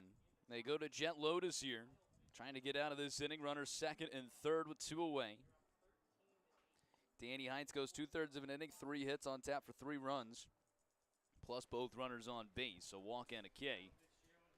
Jet Lotus against the righty Kyle Fitzgerald. Homered back in the first. He is 2 for 4, 2 runs scored plus a hit by pitch. It's not going good on either side here, Ben. It's 8-0 Windy City over the Slammers in the top of the 8th. The 1-0 swing and a miss. What you did do is you bought yourself some time yesterday with the win and the Windy City loss. Starting to look like there was no way that was going to happen. So you're 6.5 up on Windy City right now. And what Windy City was kind of asking for was just a sweep one way or the other from these two. 1-1 misses upstairs. So I don't think they're happy with what's going on here. If this score holds, they'll move 5.5 back of Florence and 5 back. Check that, 6 back of Schaumburg. 2-1, swing and a miss. 2-2 Can that be the right? count. Because we'd still have a better record than Schaumburg. I don't know. It would be. So 5.5 back of us, 5 back of Schaumburg. 11-6, Evansville leads the Crushers in the bottom of the 8th. Ben Pxp against his former team right now.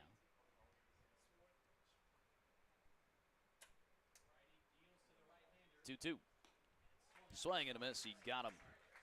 Jet Lotus comes in, faces one batter, sits him down. We head it to the bottom of the 8th. Florence trailing a good bit when we return to the Frontier League Network, powered by HDN.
Bottom of the 8th, Florence got 6 outs to play with. New pitcher, Hooves Hangout pitching change. Looking for the perfect spot to relax and over your favorite Pokemon or baseball trading cards. It was a former Reds reliever, J.J. Hoover. Hooves Hangout today. Holland Towns in for Jack Snyder. Snyder goes an inning pitch, 2 hits, 2 runs, 3 walks, and a K.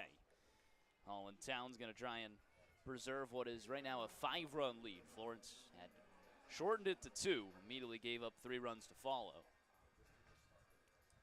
Let's see what Marcus Brodell, Garrett Broussard, and Cole Brandon could do against Towns. Second time seeing him in the series. Yeah, you said it. Florence just gets a couple of runs to get back in it. That's twice now. They've cut it to 2, and then Schaumburg just scores right back. Marcus Brodell skies the first pitch over towards the general store. That one goes right to Steve and Greg. That might be the easiest one he's got all Yeah. year. That was a can of corn. This is the biggest deficit for Florence now, though. 0-1 fouls it away. Wasn't too interested in getting that one.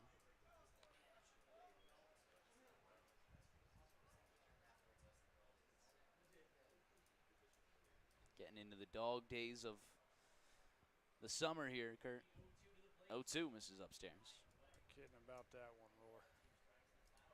He, I think, really just taking a lot of energy out of everyone. I mean, you're on a 6-game stand, and then you come into might be the hottest day we've had here at Thomas More.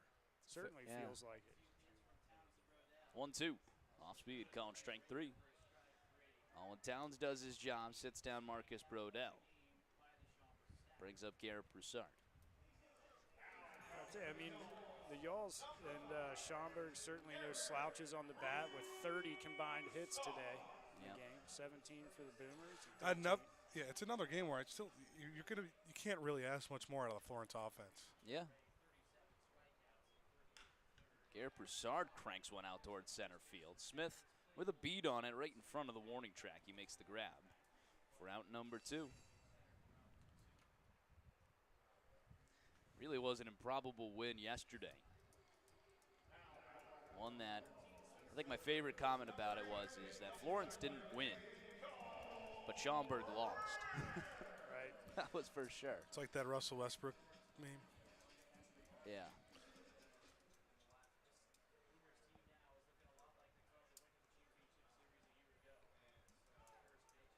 First pitch in there for a strike to Cole Brandon. Florence was trailing 3-1, kind of just dismantled all day. Huge strikeout game from Cole Zafiro, one of the best games I've seen a opposing pitcher have against Florence. Misses inside. And then they just fell apart and gave the Yalls the win with 2 walks, 2 hit by pitches, and a walk-off wild pitch.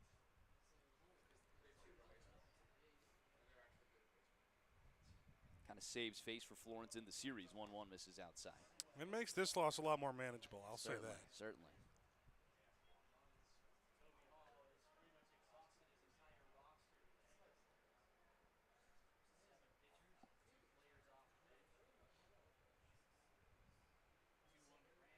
One misses inside.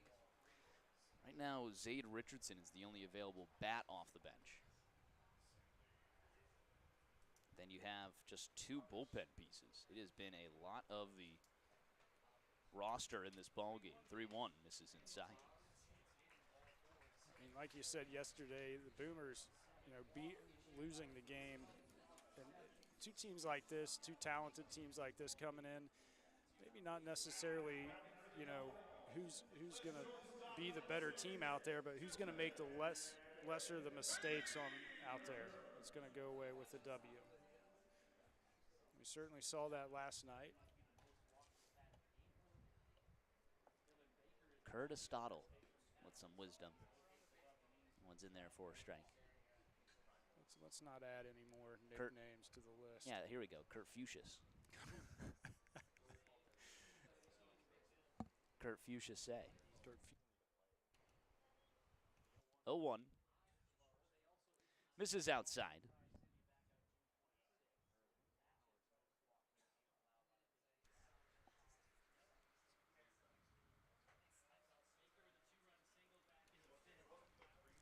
One and 1 the count to Dylan Baker.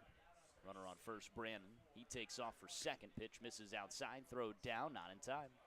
Second stolen base of the game from Cole Brannon, moves himself into scoring position with 2 away. It's a good sign. You know, some silver lining on this. What will probably be a 2-3 week is that Cole Brannon's looked pretty good. Yeah. And again, Oscar Serratos. Let's go back to that. He got on twice in his first 2 plate appearances and was looking fine. Yeah. Then a one weird play and he got pulled. 2-1. Laced into left field. It's going to drop in for a base hit. Cole Brannon is going to get a wave. The throw. Two-hopper, not in time. What a send there of Cole Brannon. Left fielder Clark already had the ball when they sent him. Pretty good day for Dylan Baker. And it's another RBI for Dylan Baker. Yeah, RBI single. Florence makes this a 13-9 game. It's good to see the offenses, getting their licks in, but you're right, Ben. It is, you get 9 runs, it certainly ends up more on the pitching staff. Just have not been able to keep the Schaumburg offense quiet. Kyle Harbison stepping up. That one misses outside.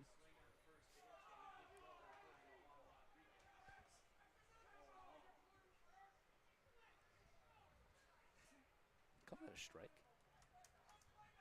They say he went around? I can't believe that. It's not even picked up in the zone or I don't near the understand zone. it bounced, so it can't. It would be quite literally the worst call at sports if it was a called strike. 0-1 goes around, 0-2. They have to say he went around, but that's not far off. That is the only way that could be a strike. Yeah, that still is a pretty bad call.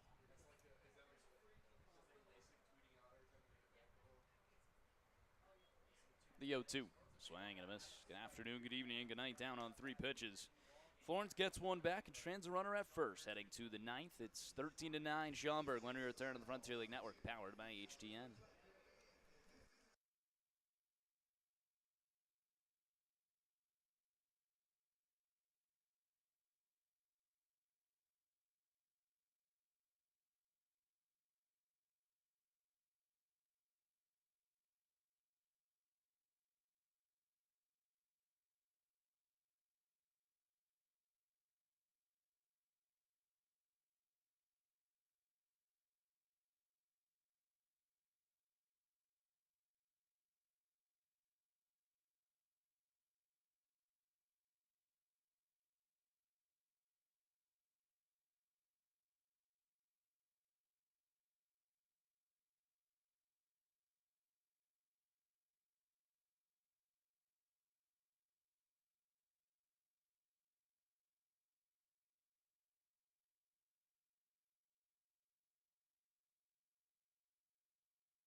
Jet Lotus back out for another inning of work here in the top of the 9th. Florence trails 13-9.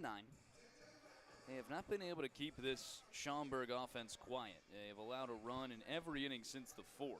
Just those second and third innings where Villalobos was able to escape without any runs. The only 2 scoreless frames for the Boomers, who have 17 hits and 13 runs. Anthony Coarco with a 2-for-5 line. First pitch to him, off speed, misses downstairs. Jet Lotus faced just the 1 batter in the 8th in relief of Danny Heinz. Was able to strike out Kyle Fitzgerald to end the inning. The 1-0 way outside. It's been a series in which Florence just outslugged in their own ballpark, which you don't see often. Yeah. It's not getting as many of those homers. In a little bit of a homer drought. 2-0, this is outside. When I say homer drought, I don't mean we haven't hit a homer in a while. Obviously, we've had 2 in the last series, but not everybody, as action-packed as possible as it usually is here at Thomas More Stadium. Usually this can't keep track of the homers. Leadoff walk to Anthony Calarco. In the midst of all of this, my black pen is just absolutely done, so that's what I'm going to blame it on. So I've now been scoring in blue. New pen, new win streak on Tuesday. That's what I'm hearing. That's certainly what you're going to be hearing. And you know what? It is a good pen, too. It's a Sharpie SGL 07. That's a tough one to swallow. Yeah. But at least, I don't think I have ever used a pen all the way down. I lose them too much. So I don't think I've ever done that. Yeah. So, you gave it all it could. And it is it's a classy pen. It's one where, I normally just throw away pens that are dead. And I never see myself, saying, hey, I'm going to go get a new ink cartridge for this. But I just can't seem to throw it away. One of us is inside. Well, I was going to say, you have to remember, we could maybe bury it out there. Yeah, do we frame it? Do we? Yeah. Got you through the 11-game win streak? Yeah. Got us, this pen got us a 500 record. Above 500 record, 2-0. In there for a strike. I walked into my home office the other day, and there's a pile about 25 Y'all's pens on my desk that my wife left me. Asked me to quit leaving them around the house. Did you put them on your desk? She left them in my home office, just sitting there. I didn't realize I had taken that many home. 2-1 misses inside. Well, those Y'all's pens, you end up putting them in your pocket, and it's got to be a box. Yeah. A whole box. I've never had a Y'all's pen. We will charge you about 25 cents per. So just expect the bill in the mail.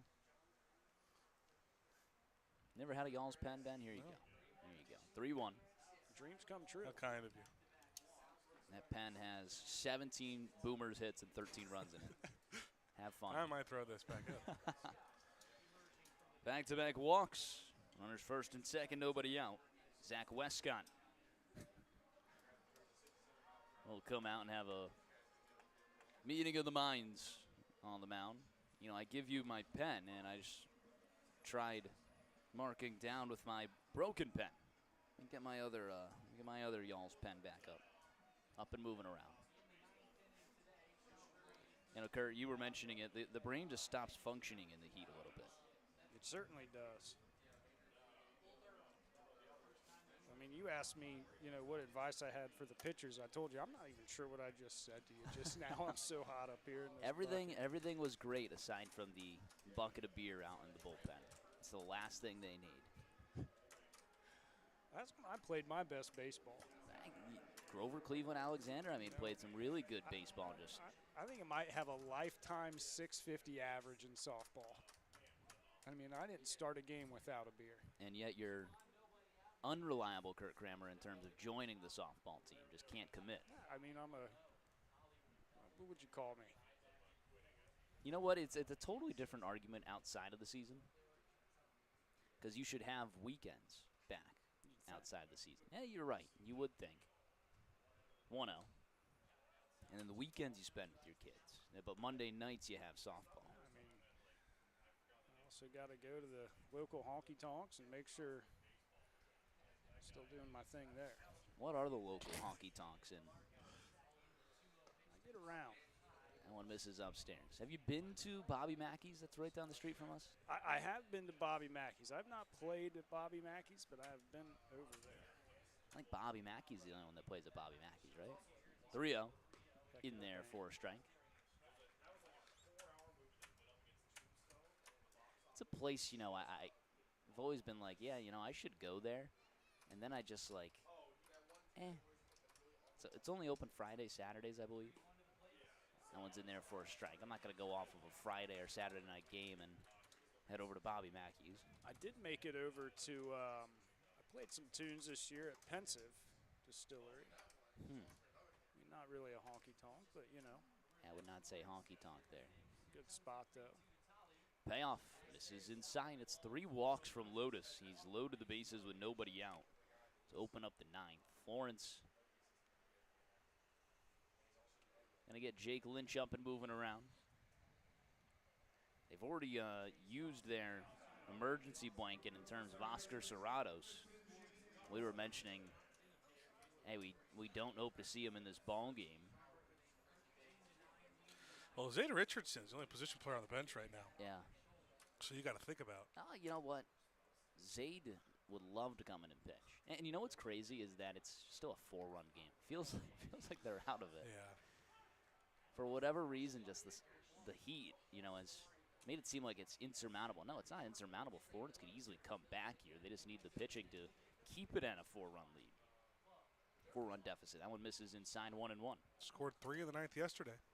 It's like you said, though, Sauce. One of those games where the Y'alls try to keep getting back in the game, but every inning they've been answered by Schaumburg. Yep. Yeah.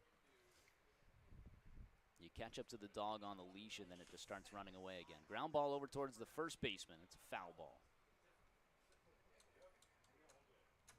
I mean, on a day like this, it certainly can feel like, that you're out of it, even though you're putting up the runs and the Boomers just keep answering with, 4, 2, 1, 2, and 3. Yeah. Yeah, multiple runs in 4 out of 8 innings. Trying to get on the board here in the 9th. They've scored in 5 consecutive. Lotus is 1-2. Misses outside, 2-2 to count. Lotus has been a lockdown piece for Florence. Sub-2 ERA. Very uncharacteristic to see these walks. 2-2, fouls it away. As a pitcher yourself, how much did it affect you? You're at a hot day like this, and you've got to sit out and wait to come in and wait to come in. You finally come in the 9th inning, No, it's the inverse of pinch hitting is what I would like to say. That one misses outside. Pinch hitting, you're obviously coming in, hey, maybe the 9th inning. I've been cold all day. I got to come in and see 90-plus miles per hour and try and get on base. It's not easy. But in the other way, it's, hey, I've been sitting out in the sun. I'm beat by the end of the game. There's a ground ball foul down the first baseline once again. Especially in some heat like this. I played a lot of baseball in Massachusetts early on. So, the February cold, certainly a lot different than this August heat. Of course, on top of that, you throw in that it's the last game of a 6-game homestand here, where we really haven't had a break from the heat, except for the few days we caught some rain. And even then, it was hot. Here's the payoff. Misses outside. That is the 4th walk in a row from Jet Lotus. Nobody out in the inning. And it's now 14-9. Do you prefer playing in August heat like this, or the February first week of the college baseball season cold? Certainly the August heat. Those February games are tough. I mean, everything hurts. Whatever happens to you, everything hurts. That's when I originally pulled out my shoulder. Was in a February game in Northborough, Massachusetts. It's where the original incident happened. I believe it was snowing in that game. And you could see me immediately just grab my shoulder and run down the first base line.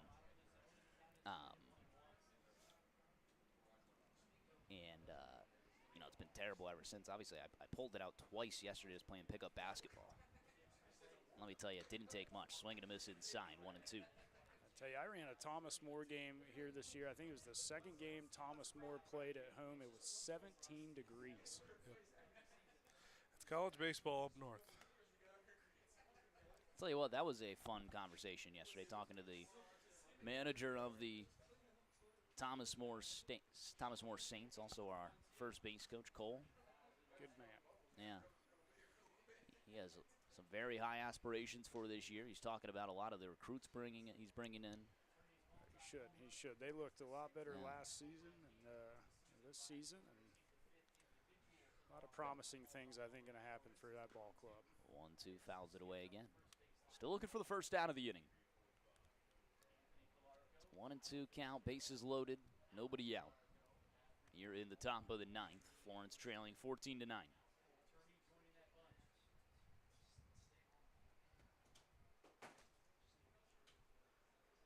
Attorney's going to wave off the athletic trainer. Ben, you mentioned, I forget which one mentioned that, hey, it's end of a 6-game homestand.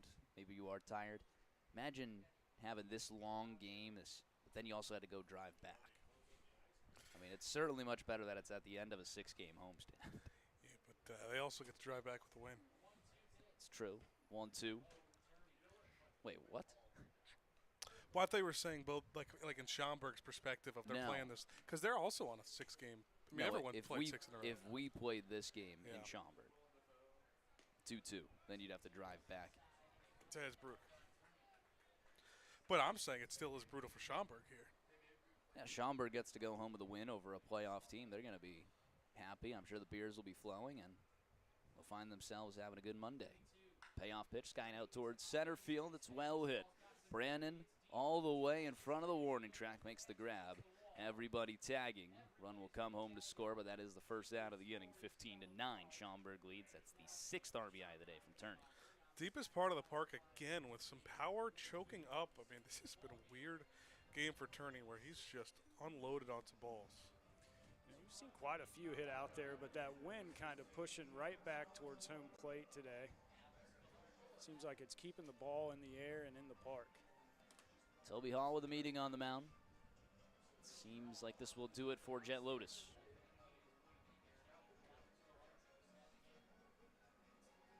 Now, Rory, do you go on the road then? Tomorrow? You leave tonight? No. We go, we'll be Tuesday morning. We only got a 3-hour drive to Lake Erie. 3.5 hours. Well, time for some golf then, maybe. Kenton County is all booked. All booked with an outing. Yeah, one of the saddest things I've heard today. That's disappointing. Yeah, it is. Yeah, it is. Jet Lotus's night is done. He goes 2/3 of an inning. On tap with the bases, runners second and third. He's allowed 2 runs already in the inning. Jake Lynch will be coming in. He is the second to last Florence reliever to be used. They just have Aiden McAvoy, who threw yesterday, still available in the bullpen. When we return to the Frontier League Network, powered by HDN.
Back here in the top of the 9th, Jake Lynch coming on in relief of Jet Lotus. Unofficial line, 2/3 of an inning, no hits. He's on tap for 2 runs right now. Both of his are on second and third as well.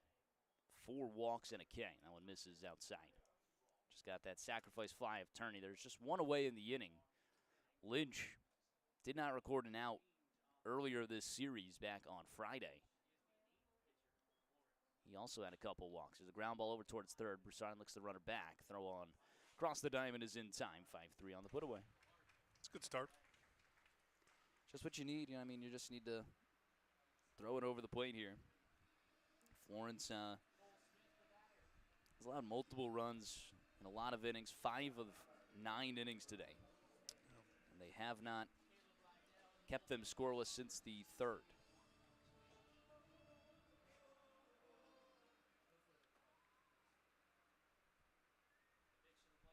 That one's laced into left center field. That will bring home at least 1. They're going to shows some mercy. It's just a jog here from Chase Dawson home. Now it's 17-9. That unloads the line on Jet Lotus. 2/3 of an inning, 4 runs all earned, come home. That's a 2-run single, the only hit of the inning so far. It's going to hurt the area a little bit, that's for sure. No doubt about that. Back up to the top of the order, Alec Craig, who's been on base 3 times today. First pitch to him, misses outside.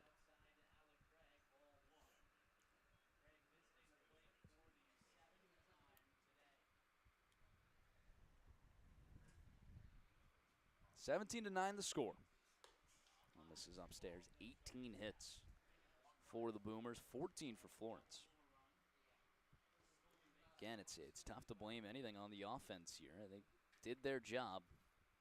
Pitching just has not been able to hold it down against a playoff team. 2-0. Well, it's especially, that way when you think about the fact that they did that against Buddy Pindell, an All-Star. It really is not every day that you're going to get that many runs on an All-Star, 6 runs. 2-1. Skied out towards left field. Rushford with a beat on it. Splash into the green leather mitt. The inning is over. 4 runs come across. It's now 17-9. Florence with 3 outs to play with. 8 runs to chase when we return on the Frontier League Network, powered by HDN.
Bottom of the 9th, Florence, just one last chance. Milo Rushford, Brett Blomquist, and Hank Zeisler.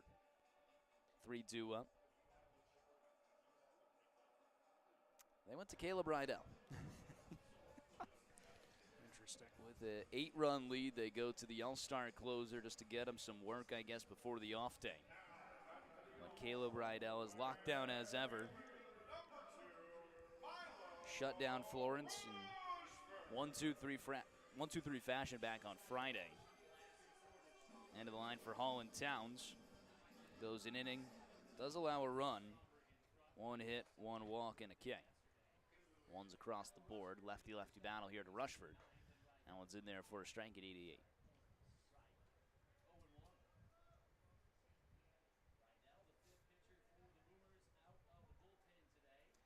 Staggering few. Leaving there the rest. Clinging to that hope. Yeah, those are the dedicated ones, that's for sure.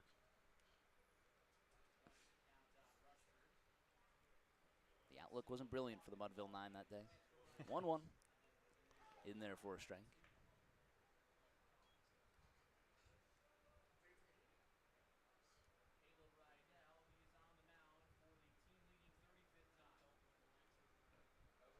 The 1-2 to Rushford. Misses upstairs. 91. Pretty interesting move by Schaumburg going to their all-star here. I think he already had him warming up and put up 4 runs. Want to sit him down and get someone back up. Even if he had him warming up, it still was never a situation for a save. That one's called strike 3. Well, it was 3 going into that inning now. Trail 8, it was 4.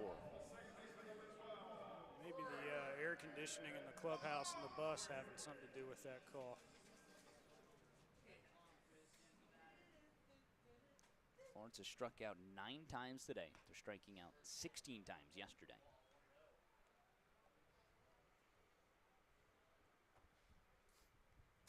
Brett Blomquist, well, I mean, what a diamond in the rough here as he skies one out towards right field. Tolley, warning track to the wall. It's out of here.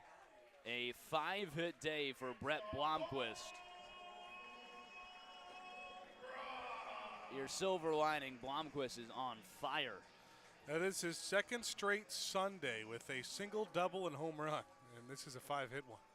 How about that off of Caleb Rydell as well? Brett Blomquist makes this a 17-10 game. 91 off the bat, 357 on the distance. Blomquist is like COVID bubble Jimmy Butler after carrying the Miami Heat. You know that photo? The COVID bubble championship run from Jimmy Butler? Well, COVID TJ Warren. 1-0, base hit into left field. Hank Zeisler gets aboard. That one's into the left center field gap. He'll stay put at first. Back-to-back hits for the Gulls. A little bit of life with 1 out. Blomquist homer off Rydell, too. Yeah.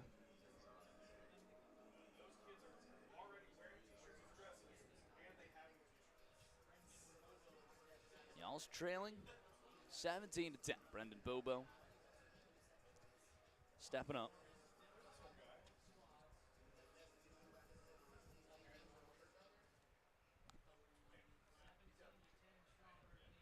First pitch, swing and a miss, top of the zone. Sergeant Bilko said, feel for the guys on the road trips. It's about time we got Sergeant Bilko in here. Could have used some wisdom about halfway through this game. It's a long one. Near 4 hours on the total. The 0-1 fouls it away, 0-2.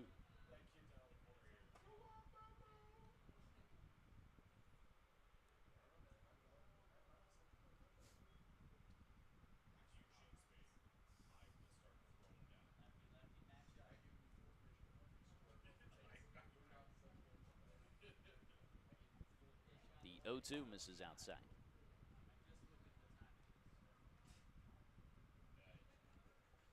One and 2 the count.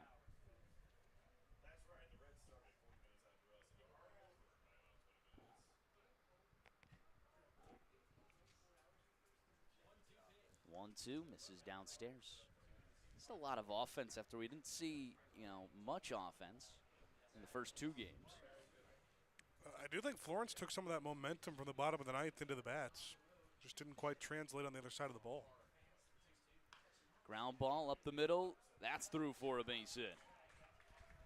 3 hits in a row for the Alls. Runners first and second with 1 away. Another really good piece of hitting. Brings up Marcus Brodell. Could you imagine this one, huh? That'd be ridiculous. I mean, the Y'alls come back from this. I don't think I'm ever not wearing this hat in this bucket. Well, Brodell should have a 3-hit. He's got a 3-hit day in my book. Yeah. First pitch. Outside.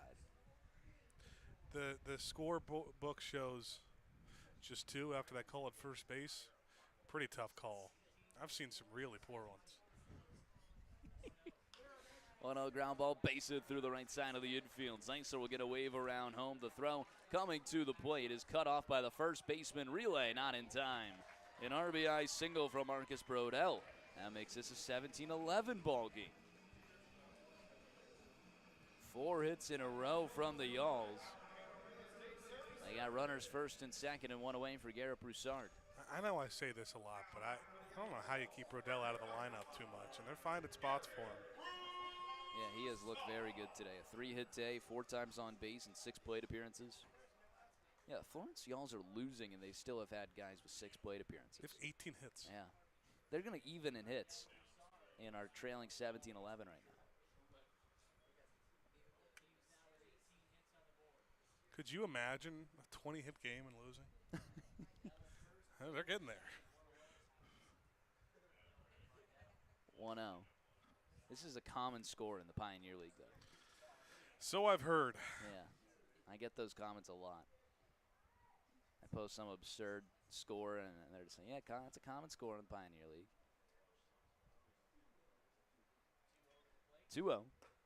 Top of the zone in there for a strike. What's more absurd? Gets a little help. A 20-hit game and losing, or a 12K start from your starter and winning? Or you're saying losing if you're Schaumburg? If you're Schaumburg yesterday. Both pretty crazy. I'd say 20-hit game and losing. 2-1. That one's cranked high and deep out towards left center field. Clark all the way to the wall. It's going to one-hop up and onto the top of the wall. 1 run will come in to score. On the way to third is Brodell. It's a double from Broussard. Florence picks up another one. It's 17-12. A little life back in Thomas More Stadium. It's weird to think about. You get a scoreless top of the 9th. This is a 1-run game right now. This is against the all-star closer, Caleb Florence, Rydell. again, just on the topic, Florence has drilled both Pindell and Rydell in the same game, and it is likely going to lose. They trail 5. They trail by 5. Right.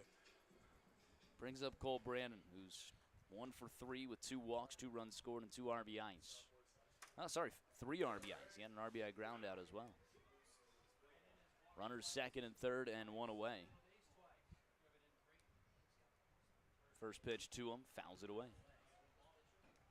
88 down the heart of the plate. Haven't we talked about it, Rory, though? Closers in non-safe situations, there's just something about it. There is something about it. Seen it a little bit from McAvoy, too. And usually it's not, I don't talk about it in this manner, but it does work in this manner. Yeah, for sure. 0-1, off speed is in there. I talk about it more when you bring in Yohan Duran in the 8th, or Roldis Chapman in the 8th, and you're like, man. That, or when you're losing and you put in a closer. Yep. 0-2. This is upstairs. 1-2 the count.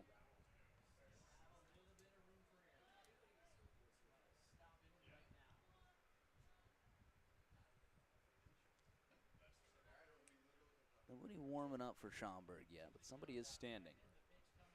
1-2. Called. Strike 3 on the outer half. Just barely touching the zone. Now 2 away.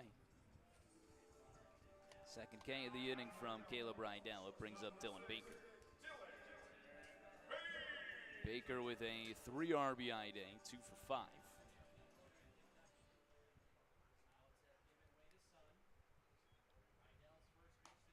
He has struck out on the other 3 plate appearances when he's not getting an RBI base hit.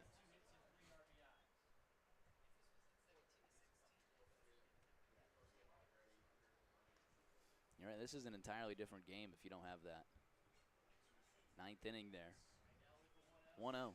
That one's cranked out towards left field. On the move is Clark towards the wall. It one hops up and over. They're going to say both runs will come home to score. On the way to second is Baker. He's got a 5 RBI day. Florence makes this 17-14. That's not the hardest hit double you're ever going to see, but it does the trick for Harbison. Tucking that in the corner. Or for Baker, rather. Brings up Harbison now to the plate. Florence with just 1 out to play with. Chasing 3. This is it. You get on here, you get the game-tying run to the plate.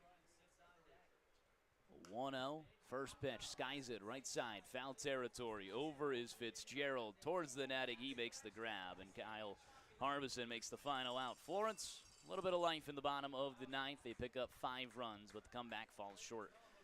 What a game. I mean, 18 hits for Schaumburg, 17 runs, 20 hits for Florence, and 14 runs. Go figure, you lose when you get 20 hits. The pitching just could not do it tonight. The loss will still go to Villalobos. I don't think we ever tied it up again, did we? It's a good question. 5-3, 7-3, 7-6. I think was the closest it ever got after that. You're right. So the loss will go to Villalobos, and the win will go to Buddy Pindell. The starters end up getting the decisions in what was a 17-14 final. What's your guys' thoughts? Yeah, I mean, it's another weird one where, again, you get 20 hits and you do it on Pindell and Rydell, and you still don't get the win. It's tough. You don't point your finger at any one pitcher. It just all around was a poor performance on the mound for Florence, without a doubt. I mean, you really look at it, and again, you hate to look at it this way, but just one of those pitchers has a scoreless inning.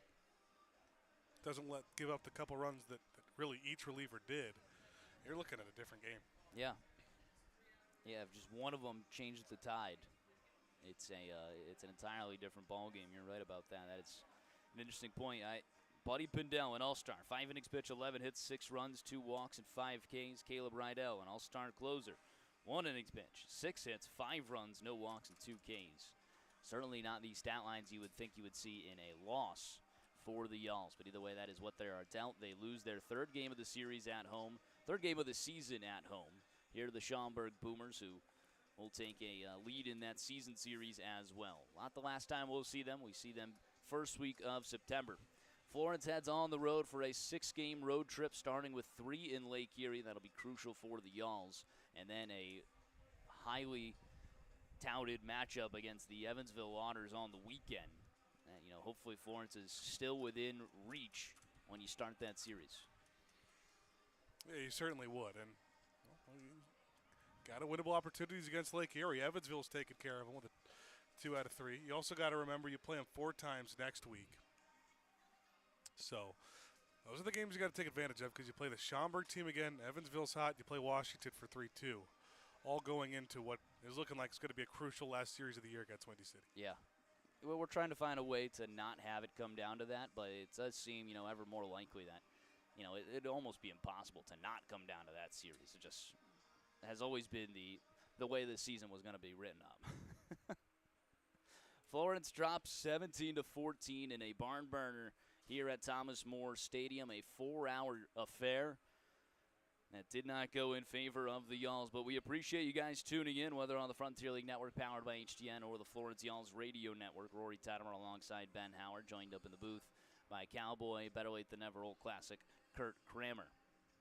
That'll do it for us here at Thomas More Stadium. Enjoy the rest of your Sunday. Have a lovely week next week. We will see you again on Tuesday. Saying so long from Thomas More Stadium. Y'all, have a good night.